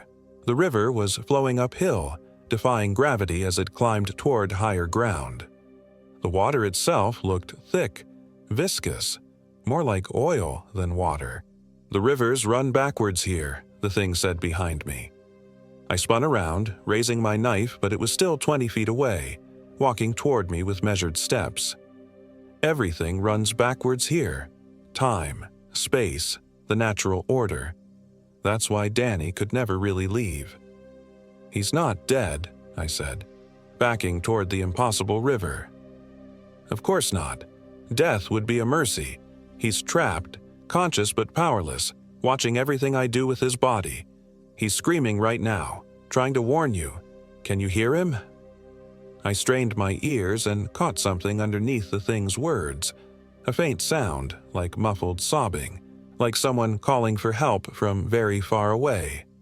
"Let him go," I pleaded. "I can't. The hunger won't let me. It's been so long since the forest had visitors, and you're both so fresh." It took another step closer. "But I can make you a deal. Give me what I want willingly, and I'll make sure you don't feel the transformation. You'll just slip away into dreams, and when you wake up, you'll be free of all this messy human pain." The knife trembled in my hand. Behind me, the backwards river gurgled obscenely, and I realized with dawning horror that the sound wasn't water at all. It was whispers, thousands of voices speaking words and languages that predated human speech. "What do you want?" I asked. "Your fear," it said simply. "All of it. Every nightmare you've ever had, every shadow that's ever made you shiver, every childhood terror that still wakes you up in the middle of the night. The forest feeds on fear, Rachel. It's been starving for so long." I thought of my grandmother's warning, of the 3 days I'd spent lost in woods not so different from these. The hungry dark. It had been waiting for me all along, patient as stone. And if I refuse? Its smile returned, horrible and too wide. Then I'll take it anyway, one scream at a time over years and years and years. The forest has all the time in the world. I closed my eyes and made my choice. When I opened them again, I drove the knife straight into the thing's chest, aiming for where Danny's heart should be. The blade went in easily, too easily, and no blood flowed from the wound. Instead, something thick and black oozed out, steaming in the cold air. The thing looked down at the knife protruding from its chest and laughed. "Oh, Rachel, you have no idea what you've just done." The wound began to close around the blade, sealing it inside the false flesh. But as it healed, I saw something else, a flicker of brown in those black eyes, just for an instant. Danny's eyes, filled with pain and desperate hope. "Fight it," I whispered. "Danny, I know you're in there. Fight it." The thing's laughter faltered. For a moment, its face contorted as if two different minds were struggling for control. When it spoke again, its voice cracked and wavered between Danny's familiar tones and something inhuman. "Run," it said, and now it was definitely Danny speaking, his voice strained and weak but recognizably his. "The sunrise. It can't maintain this form in daylight." The thing's face twisted in rage and it lunged at me with clawed hands that hadn't been there moments before. I threw myself sideways, rolling down the riverbank and landing hard on the rocky shore. The backwards water lapped at my feet, and where it touched my boots, the leather began to smoke and dissolve. Above me, the thing that wore Danny's face howled in frustration. But Danny had been right. The eastern horizon was beginning to show the faintest hint of gray, and the creature's form was becoming less stable, flickering between Danny's appearance and something else, something tall and emaciated with too many joints and fingers that ended in sharp bone. I ran along the riverbank, staying just out of reach of the acidic water, while behind me the creature's screams grew more desperate and inhuman. The gray light grew stronger, and I could see the forest changing around me. The trees were smaller, more normal, and I could hear actual wildlife beginning to stir, the first bird songs I'd heard since entering this place. When full daylight finally broke through the canopy, I heard one last scream from behind me, Danny's voice, but filled with such agony that it sent me to my knees, sobbing. Then, silence. I found the main trail an hour later, and Danny's Jeep an hour after that. The keys were still in his pocket along with his wallet and phone. I drove out of Patchogue State Forest without looking back, my hands shaking so badly I could barely keep the vehicle on the road. The police searched for 3 days but found no trace of Danny except our destroyed campsite. They blamed bears, and I let them. How could I explain that something wearing his face was still wandering those woods, waiting for the next group of visitors foolish enough to venture too far from the marked trails? I moved to California a month later, as far from any dense forest as I could get, but sometimes, late at night, I still hear Danny's voice calling my name from very far away, and I know that somewhere in the hungry darkness of Patchogue State Forest, something is wearing his face and waiting for me to come back. Because I will go back, eventually. Not by choice, but because some hungers are patient, and some loves are stronger than death. The thing in the forest has Danny's memories now, all of them, including how much he loved me, and love, even corrupted love, finds a way. My phone rang yesterday for the first time in months. The caller ID showed Danny's number. I didn't answer, but I listened to the voicemail. "Rachel," his voice said, distorted by static but unmistakably his. "I found some good wood, lots of good wood in the dark places. Won't you come help me carry it home?" I deleted the message, but I've been having dreams about moss-covered clearings and backwards rivers. In the dreams, I'm walking through Patchogue State Forest again, following a familiar trail toward a circle of standing stones where something wearing Danny's face is waiting by a fire that burns too blue. And in the dreams, I'm not afraid anymore. I'm hungry.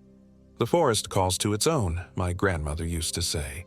And once it's tasted your fear, you belong to it forever.